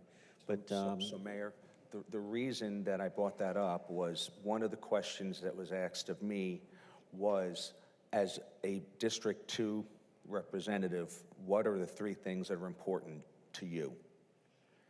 And I said, well, that's pretty easy. State Road 19, because I'm in District 565A, River City Road. But the third thing was, how can we better get what it is that we do and why we do to the residents? So that's why I was asking about some sort of a feedback from the residents to us. It's a great idea, and we'll talk about it and bring it back with when we put it back on the agenda to look at, because there's no rush on it right now. We have another one coming up this week, but we can drop back and take a good look at it. I need a motion, though, so. I'll make a motion Public to- input. I'll make a motion to table this, and that way we can further discuss costs, staff hours, format, et cetera. I'll second. Okay, and so continue discussion here. Just, I just lost my train of thought. It'll come back. Can I open it then to the public, because we got a motion, even though we're tabling it? Yes, no? Okay, public input on this subject. We have the pads in the back. Please grab a paper, put it on, give it to Jenny, and we'll go ahead and ask you to come up if there's any while they're doing that. Got my train of thought back. Yeah, you said feedback.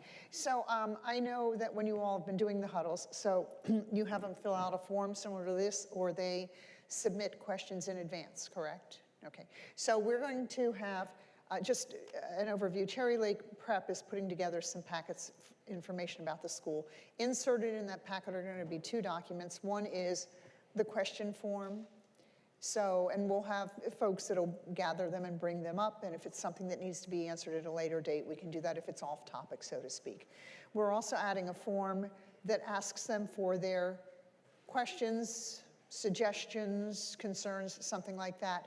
It expands that form a little bit, and it could be about what's going on. So we are providing that documentation so that we can follow up a little bit, maybe get a little feedback. And my question after saying all that was, having looked at those forms that you got at all the other 3 huddles so far, was there any like common topic that people were, other than the topics you're talking about, was there anything that floated up that we could look back and say, okay, well, this is something we need to consider going forward?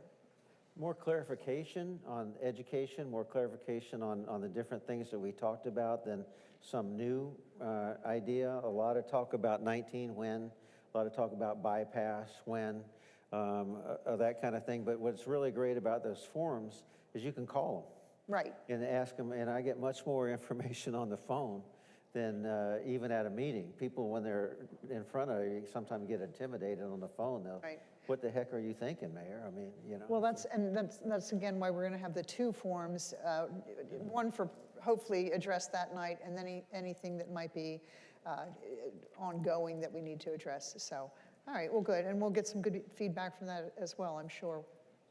That's cool. Jenny, do we have any public? Yes, we do. Fred Fishenko.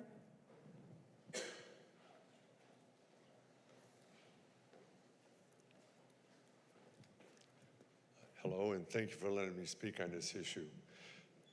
I've been down in Florida for 15 years. Name and address first. 581 Waterside Point, Cypress, Blue Cypress Drive in Groveland. I've been here 15 years.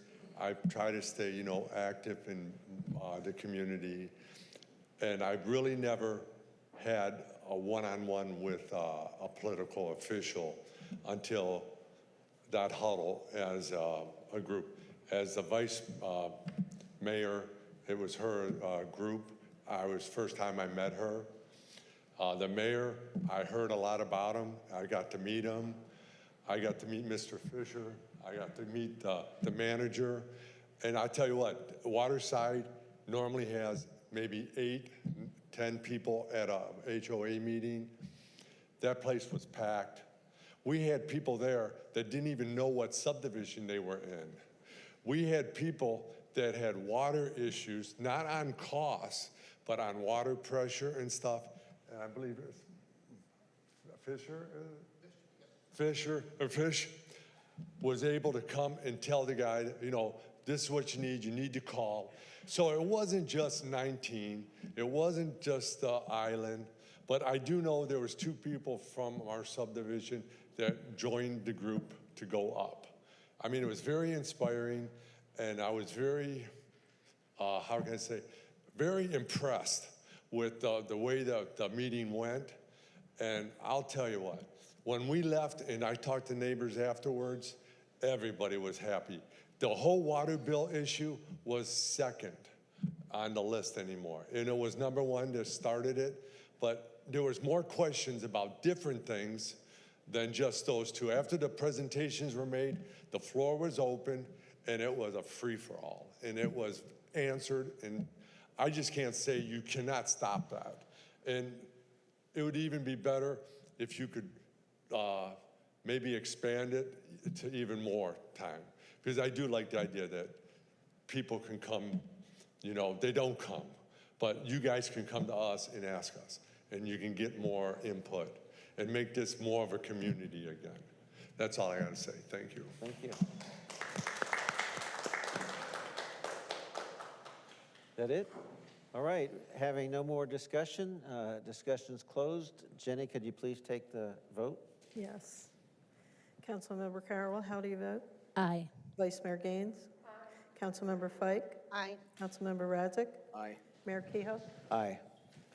Okay, so we've tabled that. Agenda item 2, council discussion and direction, invitation, executive office of the Governor Department of, that's DOGE, let's just call it what it is, Department of Government Efficiency to Groveland to conduct an operational audit. If I can have the clicker back, I think they took it away from, oh, here it is.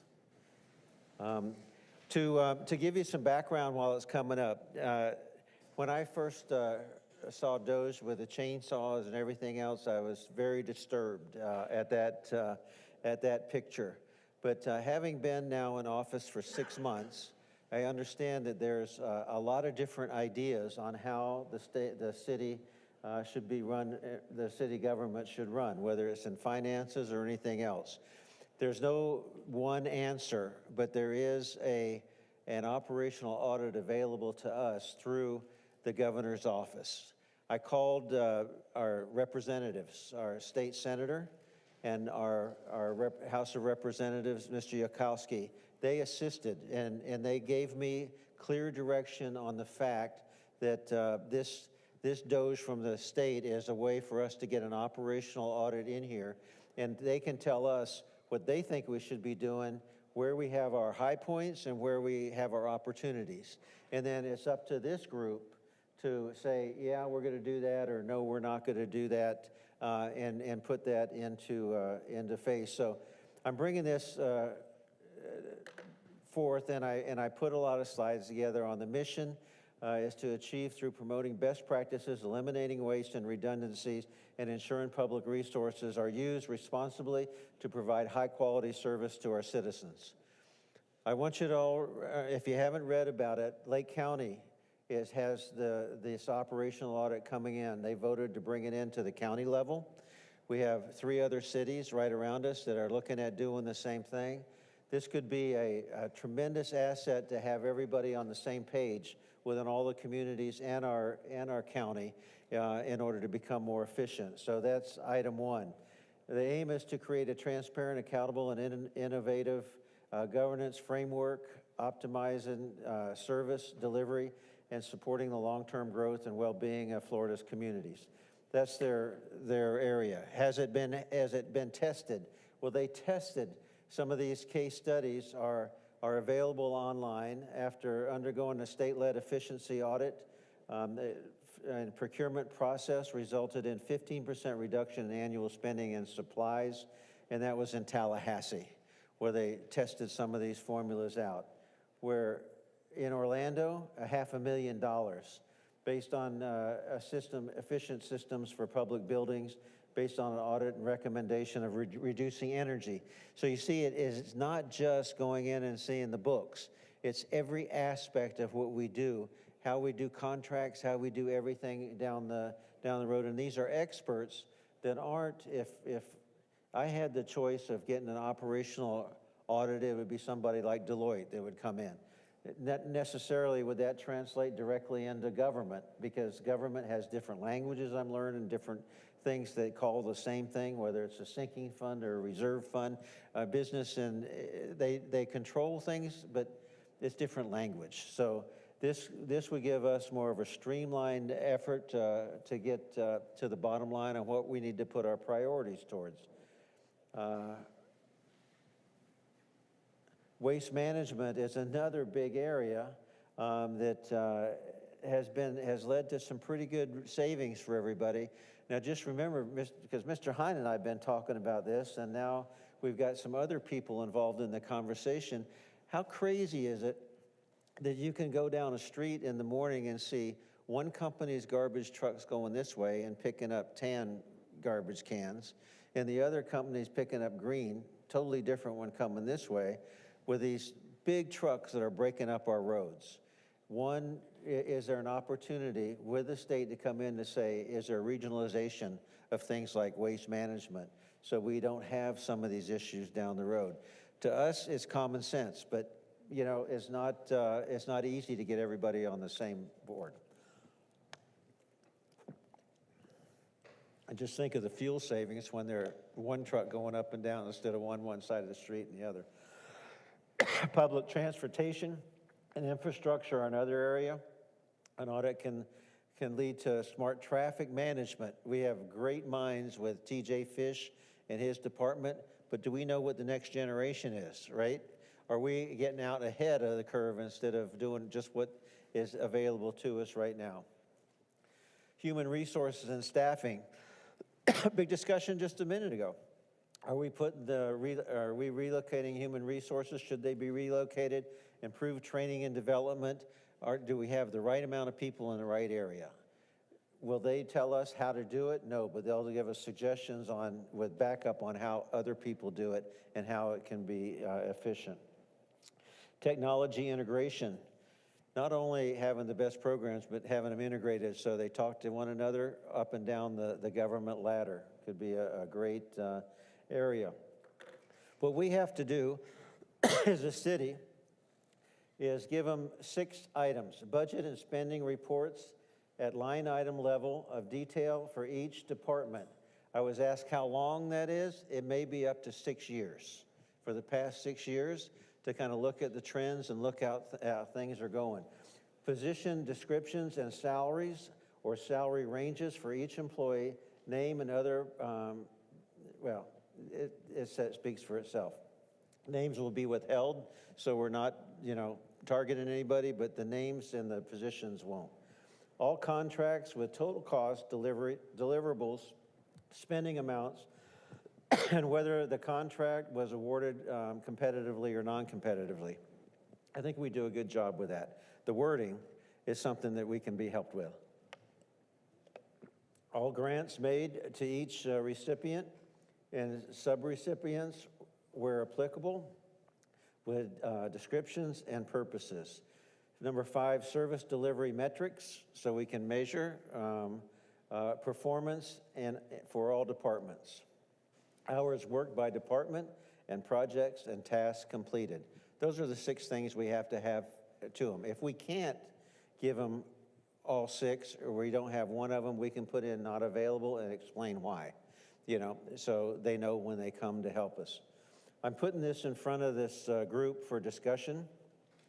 I think it's a way to get an operational audit without spending, tens of thousands of dollars to go through every single thing that we have. And it'll give us not only proof that we're doing things right, but it'll also enhance the credibility of our city government to the different, to our constituents, because we've got somebody coming in as a third party, putting the stamp of approval. So with that, I'd like to have a motion to discuss this. I motion to discuss. Okay, Ms. Carroll, as a motion, do I have a second? I second.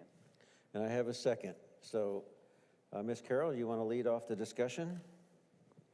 I think this is a great thing.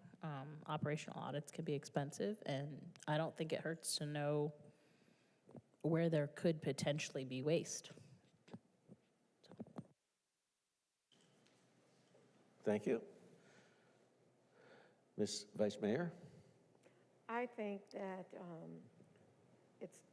it's a good idea. It strengthens the public's confidence in the city. And I think it'll build trust with our constituents. And if we have this, then I think that employee, staff, council, everybody will think twice if and when, or should they decide that they want to perhaps do something corrupt. They'll think twice about it. And I just think that it's a good idea and we ought to go for it. Thank you. Ms. Fike?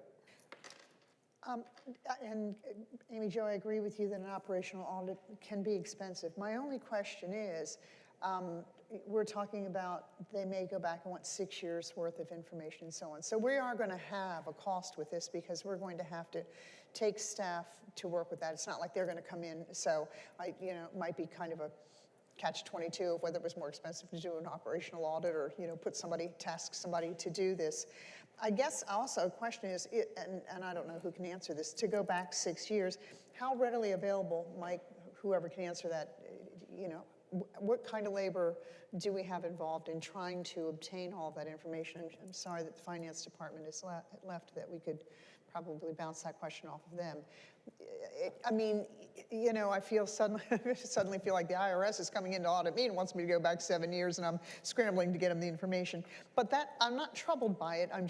It's a curious question about, yes, I'm sure the city has the records, but what kind of time frame or time involved that we have to pull people away from their actual daily duties. We're looking at the budget tonight of what things cost and things like that.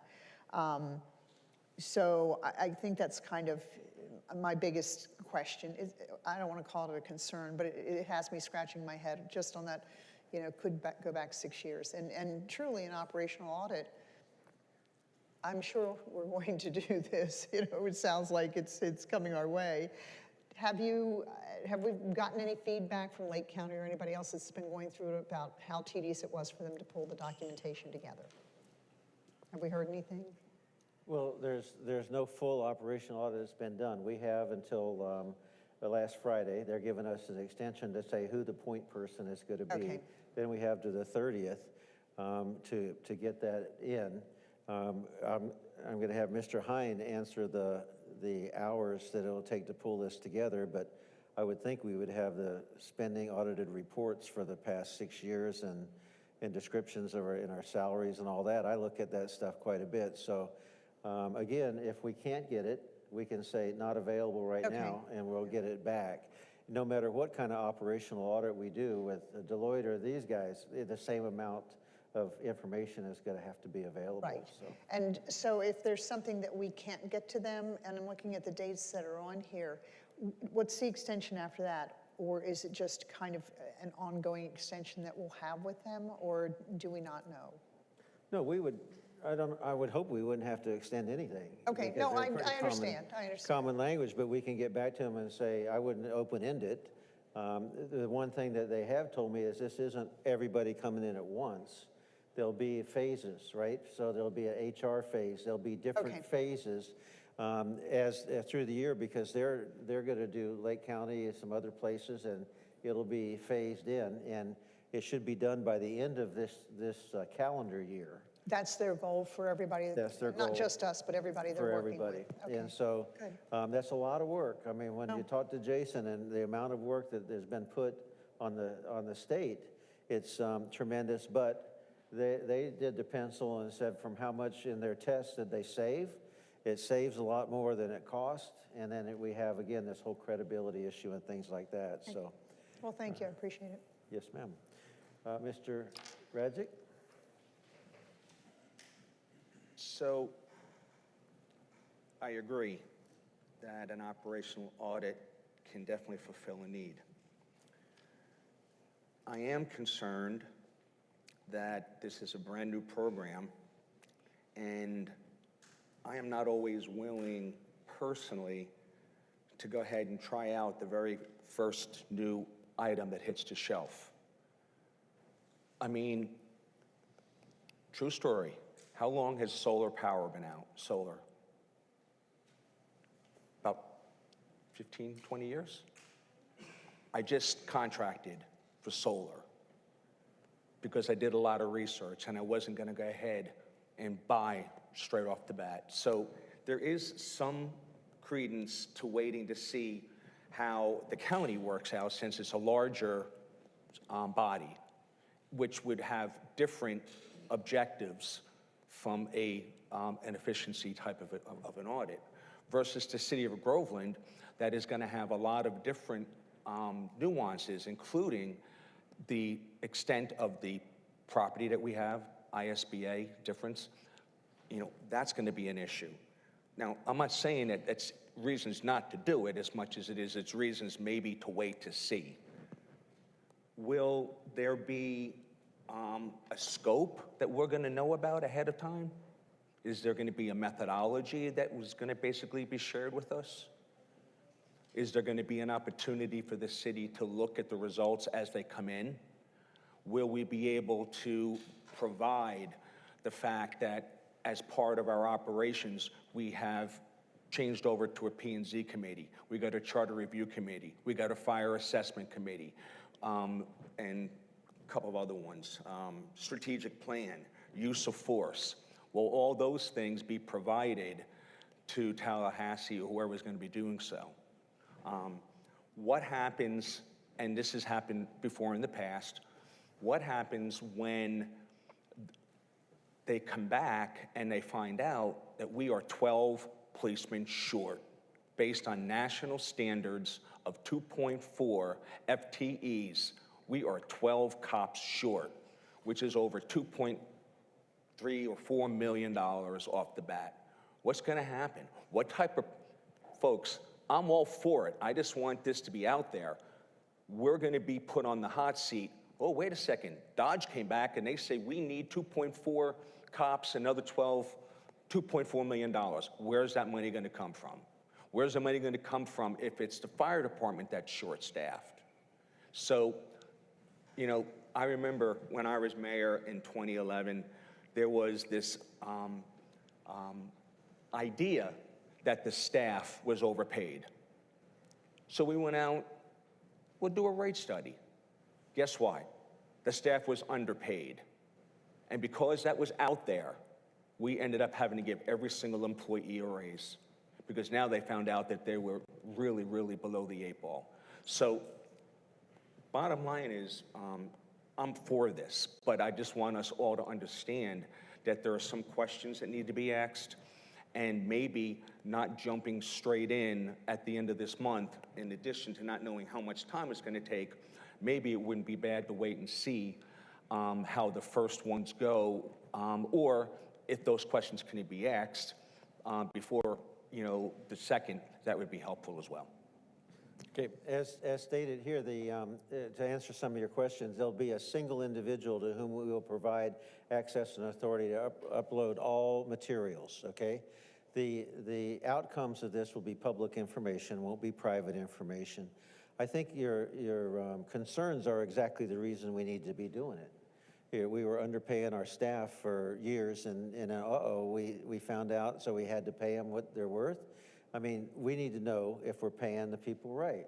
And we need to have a third party stamp that so that we can go back to the constituents and say, look, this is what it really costs for what we do, and this is what we need to do to move this along and be correct. So I think the big issue is it's new, but you know what? Every one of the findings we get to vote on whether we want to accept or change or anything. It's not the state saying, you've got to do this. It's saying, this is where you're deficient.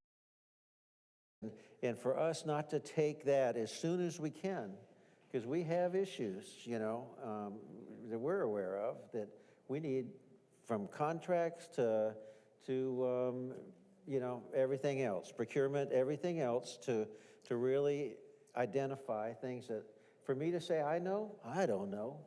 But if I had an expert in here to show me, and then I know, and I can comment on it, and same with all of us. But I think to step back is just delaying the inevitable, you know, because we're gonna have to have some kind of operational audit. And while they're down here doing Lake County and some of these other cities, you can find commonality of issues, commonality issue between us and Claremont and other things that can be discussed amongst us. I think it's of great value to try to get as many of our cities on board at once as possible, and then get the information back and then determine whether we want to use it. I was very pleased when they said it's phased, because originally I thought it was like Deloitte come in and take a room and do it all at once, and you know, no, there's going to be phased in, you know, but I really believe in my heart that the clock is ticking, and I would ask for a motion to move forward, or ask Mr. Hine to move forward with the next step to identify the person to whom access and authority will be given for this phase, and then move forward. I need a resolution. I'll tell you, the ask is tonight, I have to have a resolution to go back to the state that we are supporting it, and then they'll start the process of getting us more information. But there's nothing to say next week, next year, 6 months from now. It's of no value to us. Okay, let's have another to stop it. So. Mayor, can I just ask you another quick question? You used the word phased. So they're going to come in and look at this process, this department. Will we get the results at the end of that? It's not going to just be all given to us at once. So as they do each part, we will get an ongoing progress report. Correct. Excellent. Thank you. Correct it. Correct. Further discussion? Okay, I'll open it to the... I'll make a motion first. Yes, thank you. Do we have a motion to move forward with the Florida, the EOC stands for Executive Office of the Governor, the EOC Department of Government Efficiency to Groveland. Moving forward, that's the EOC DOGE. I'll make a motion to move forward. Do I have a second? I second. I have a second. Open for further discussion? Okay. Actually, I have clarification on something that you said that was quite important. In this resolution, or within this agreement with DOGE, will there be specificity with regards to being able to vote on each of these recommendations, or is that just something that we're going to do? Is this going to have like a non-binding type of a clause to it, or what?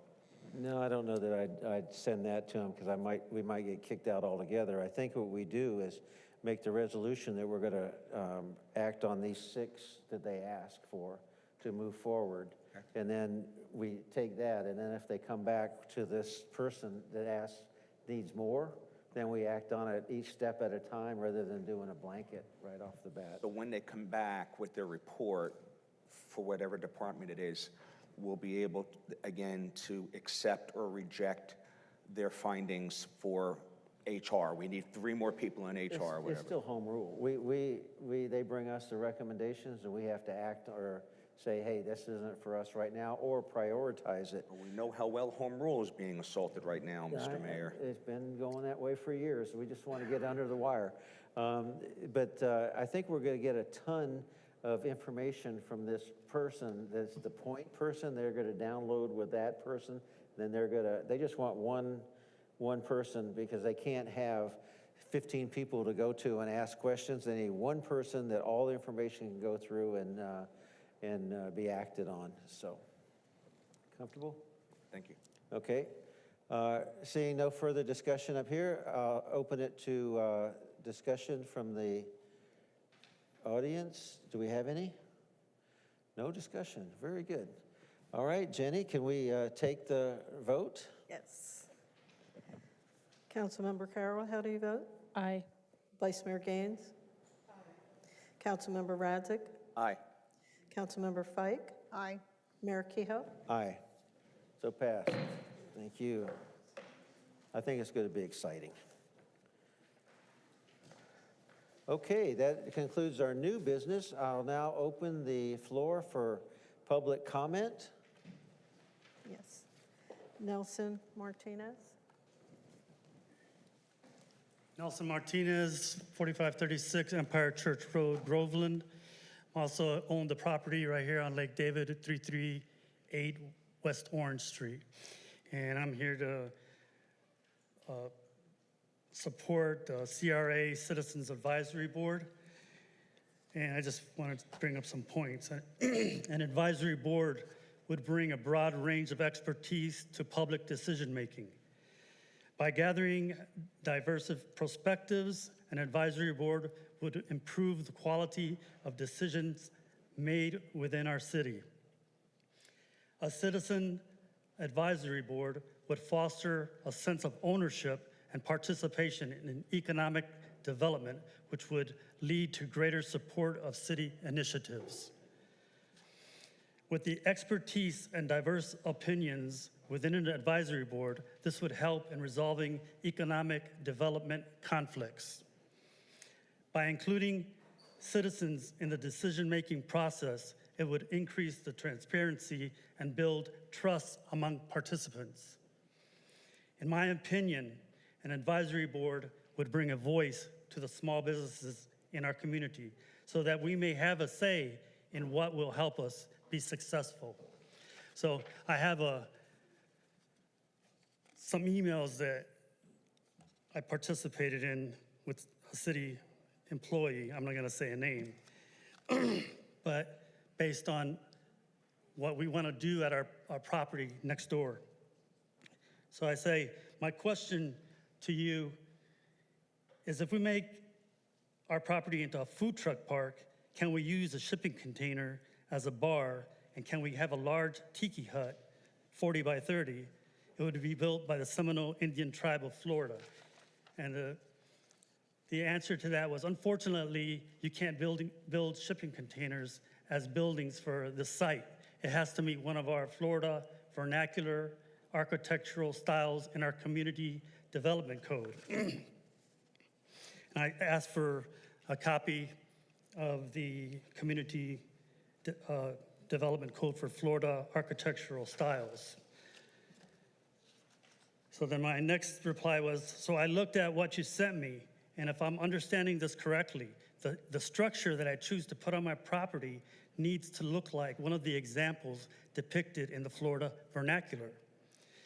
So if I make a shipping container look like one of the examples, that should be okay. And then his reply was, shipping containers aren't allowed per code. It's not built of the same material of any of our architectural styles. So then I asked, what is the code? And he answered, the code is silent on shipping containers.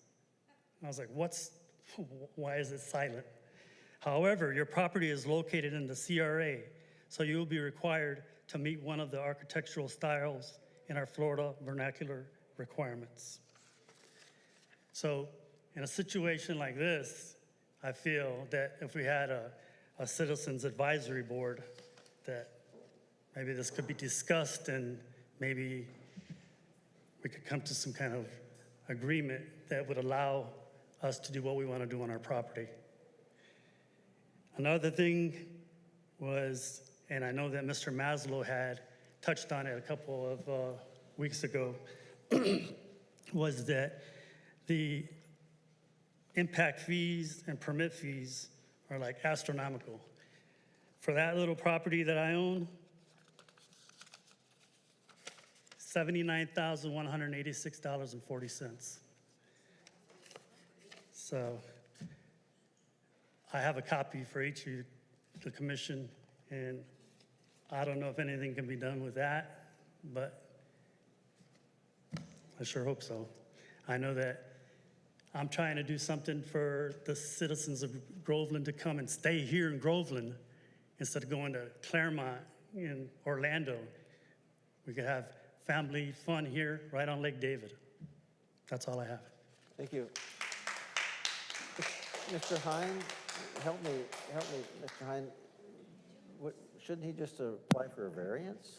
Yeah, Mr. Mayor, members of the council, fortunately, Nelson copied me on the email, so I'm very well aware of it, and he spoke to the wrong individual in the organization, and I had a meeting with his department head today, so there are other options. Yeah. Thank you.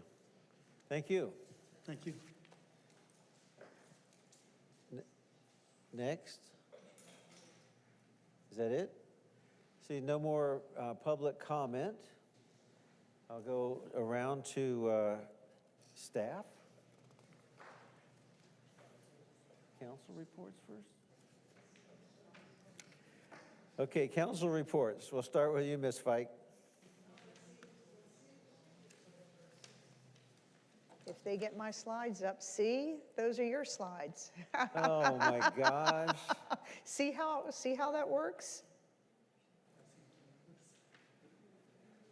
Well, I need to go last, so That's not all right. They'll get to mine in There a we go. second. I'll happily go first. There we There go. we go. Okay, so it's been another, busy couple of weeks. So on the 9th of April, I attended the Keep Lake Beautiful board meeting. I'm a board member. That's the picture kind of up in the middle. You'll see myself standing next to Banks and Ed Lowry from Lady Lake. So the thing about Keep Lake Beautiful is they are celebrating their 10-year anniversary. There's going to be a celebration on the 26th at the IFAS Extension in Tavares. TJ Fish is going, and he will be attending and representing Groveland. I will be going as well because I'm on the board. On the 10th, we had a Cherry Lake Park walkthrough for My Huddle coming up on the 24th. So it was kind of nice. We kind of got the lay of the land and what we're going to do, how best to use the space for the attendees and food trucks, where chairs will go and so on. So it was a pretty robust morning. On the 11th, I went to the Lake League of Cities in Lady Lake, and later, second Friday, Amy Jo must have gone to the ladies' room. She and I were both at the Lake League of Cities meeting up in, forget where we were this time. We were in Lady Lake. So second Friday block party was great. Some people are friends or follow my Facebook page. I had discovered that they had the two large skis in that front window there, and when I saw them, I almost fainted because I have the mini 2-foot ski that is apparently their baby. And so it belonged to my deceased husband, my late husband. It's been in my house, and I've admired it sitting there for a while. But on second Friday block party, I met with Wilma Brown and Jason Brown and Robin Hoover and donated it to the museum. It now sits in the window, and I'm glad it's there. It will have a life of being cared for and treasured by many. It really made me very happy to find a resting place for it. On the 15th, we had the Palisades, Mike Radzik, myself, Vice Mayor Gaines, Robin Hoover. We went to Palisades. There's a proposed rezoning going on there. We just went to listen and not participate, so we did that. On the 16th, it was the East Central Florida Regional Planning Council. The meeting was in Orlando. There was, as much as I've discussed it, and I think we've discussed it here, a lot of the House bills coming along, there was a ton of discussion there because that is a group of, it's Mount Dora, and it's all of the cities that are all connected throughout East Central Florida. But we're a lot of talk about the Live Local bill and the impacts of the bill. Ed Cast, I don't see the picture here with Ed in it, but he is on it's called NARC, National Association of Regional Cities or Councils, and he was in DC, and this was even getting a lot of dialogue up in DC. Still no answer on what's going to happen, but it is being talked about, and people are concerned. On the 17th, we had the concert at Cherry Lake Park. The band Empire was there. It was a decent turnout. And I walk around and talk to everybody. I'm not shy. And I was amazed at how many people were in that park, which sits right in the middle of District 4. Mascot, Mineola, we had people from the villages that came down because they like that band. And they don't mind traveling down here. That park gets a lot of attention, and apparently so does that band. We had the chamber breakfast, Mayor. I'm going to let you talk about that. We had the chamber breakfast this year this month for South Lake Chamber here at the Purrier Building, but I'm not going to dig into that. The Easter egg hunt, I'm sure we're all going to talk about that. It was extravagant. Everybody had a great time. That evening, I hadn't had enough sun and fun that I went down to the wine walk in Claremont, and sure enough, who's there? Banks. I think that man goes everywhere. But we had a good time. A neighbor went with me. So yesterday morning, I went to the sunrise service here at Lake David Park, and you can see the pastor from down in my lower corner in the dark shirt. He's the pastor from the Tuscaloosa Baptist Church, and he had come here several meetings ago and mentioned that they were doing that sunrise service. And I don't know, I felt that since he went to the effort to come here and encourage us to come, that I should go, and I did. It was chilly. It was a lovely morning, and it was really fun to kick it off. And then on the back side of that, I went to Hope International for their resurrection worship service, which was, as always, when I come to your church, Pastor Tony, it's uplifting and one of the best events I can go to. I always feel the warmth and love and spirit of your church and your family. So thank you again. My husband and I had a marvelous time. So, and I'm done. Ms. Carroll?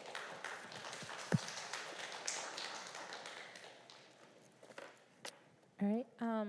I went to the Lake League of Cities luncheon, second Friday, the South Lake Chamber breakfast. I think Judy hit all of those. We had a farewell for Major Ron Curtis. I attended that event. He is going on to be the chief of Wauchula. And then I was at the Easter egg hunt, and that is it. Thank you. Mr. Radzik? Thank you, Mayor. Actually, I was out of town from the 6th and through to the morning of the 14th, so my report starts on the 14th, which included the HR budget workshop and then followed by the closed session meeting that we had with the city attorney. On the 15th, as Councilman Fike mentioned, we had the meeting at Palisades, and even though there was nothing that we expressed, I'll tell you that I was disappointed in the usual, which is there was no information in these people's hands for them to have any type of real understanding as to what was going on. Had the new owner basically said, we're going to be putting up, I'm going to make this into commercial building, and it's going to be real estate, and I'm going to have 3 cars. Well, guess what? Almost every single concern that they had would have been gone. So instead, we listened to about an hour and a half of almost the same thing over and over again, which was, again, the influx of traffic on the roads. So I understand the need to meet with the communities, but if you're doing it just to check a box and not to really have any real good feedback, don't do it, because they left there just as frustrated as they came. On the 16th, we had District 2 huddle at the Preserve at Sunrise. The mayor did a good job in summarizing the different issues that we're currently working on, including Wilson Island. There was a fair amount of input back and forth, a lot of issues about traffic, and I think that we did a pretty good job of letting them know that it was on the horizon, but we'll see how that works. And again, how do we keep the pedal to the metal and keep that first huddle engaged and understanding as to where those issues were that we brought up, should that not be the same at the next huddle? And that's all that I have. Thank you. Vice Mayor? I attended some of the events that Councilman Razzig and Councilwoman Judith Fike attended, so I will not pontificate on those. I attended a small business spotlight meeting, participated in a community event at the Elise Tomlin Center with the mayor. Mr. Hine and I met with the Lincoln Park Alliance out of Claremont to talk about where they are now, what they're going to be doing in the future. And oh, by the way, there is going to be a cantata, is it Lake County-wide? Lake County-wide in December, details to follow. So I think that that will be very interesting for the county to get together and have this cantata in December. Attended the South Lake Chamber Board meeting. I've met with Chief Ramsey, and those are the additional things that I did outside of what the other council members have stated. Thank you. My report, well, can I go to mine now?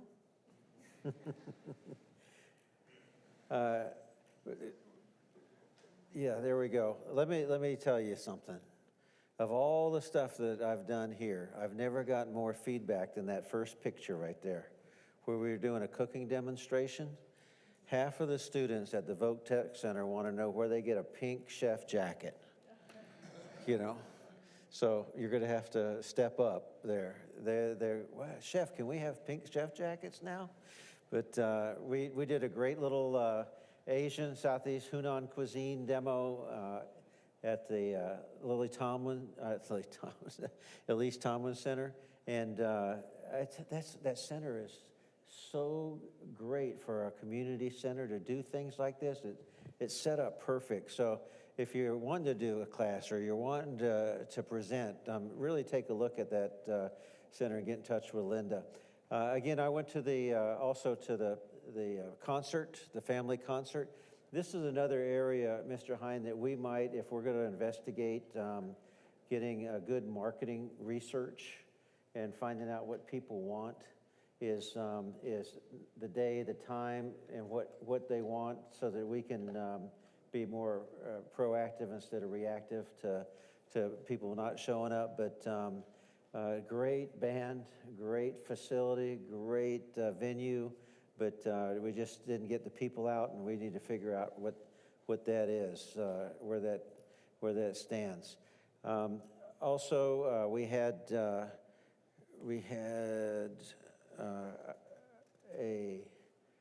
couple. We went through the. I'm trying to look for Mr. Curtis's name. It was a Major Curtis. Major Curtis. Major Curtis has been a long time police assistant chief. Would you call it? He's like this one below. He's been great, and he had an opportunity to go be a chief, which is the biggest flattery a city can have. It means we're training people everybody else wants, and a great little send-off for him. Other than that, I think we've touched on everything else. The biggest thing for me of the week was the Easter egg hunt. 8,500 Easter eggs. That's a lot of Easter eggs. And 4 flights did we have? It was amazing to see, especially the 0 to 2-year-olds out trying to pick up eggs. It was it really epitomizes charm. I mean, when you look at that and you say, Groveland is the city of natural charm, that was a picture that you could not reproduce anywhere else. So with that, I'll turn it on to staff. Mr. Hine? Miss Anita? If I could just get clarification on, for the resolution for Doge, who is the point of contact for the person? Is that going to be Mr. Hine or? Until further notice, it's Mr. Hine, until he figures out who it is. Don't you think, Mr. Hine, you'd want to? Okay. Thank you. But if not, I can send it to Jason. I mean, you tell me. I mean, I'm on the phone with him. Is that it? Okay. And let me just say one last thanks to our Representative Yakowski, who says that he'll be here with this city through this process, hand in hand, and has been a great, great help in getting us this far. So with that, thank you. Meeting adjourned.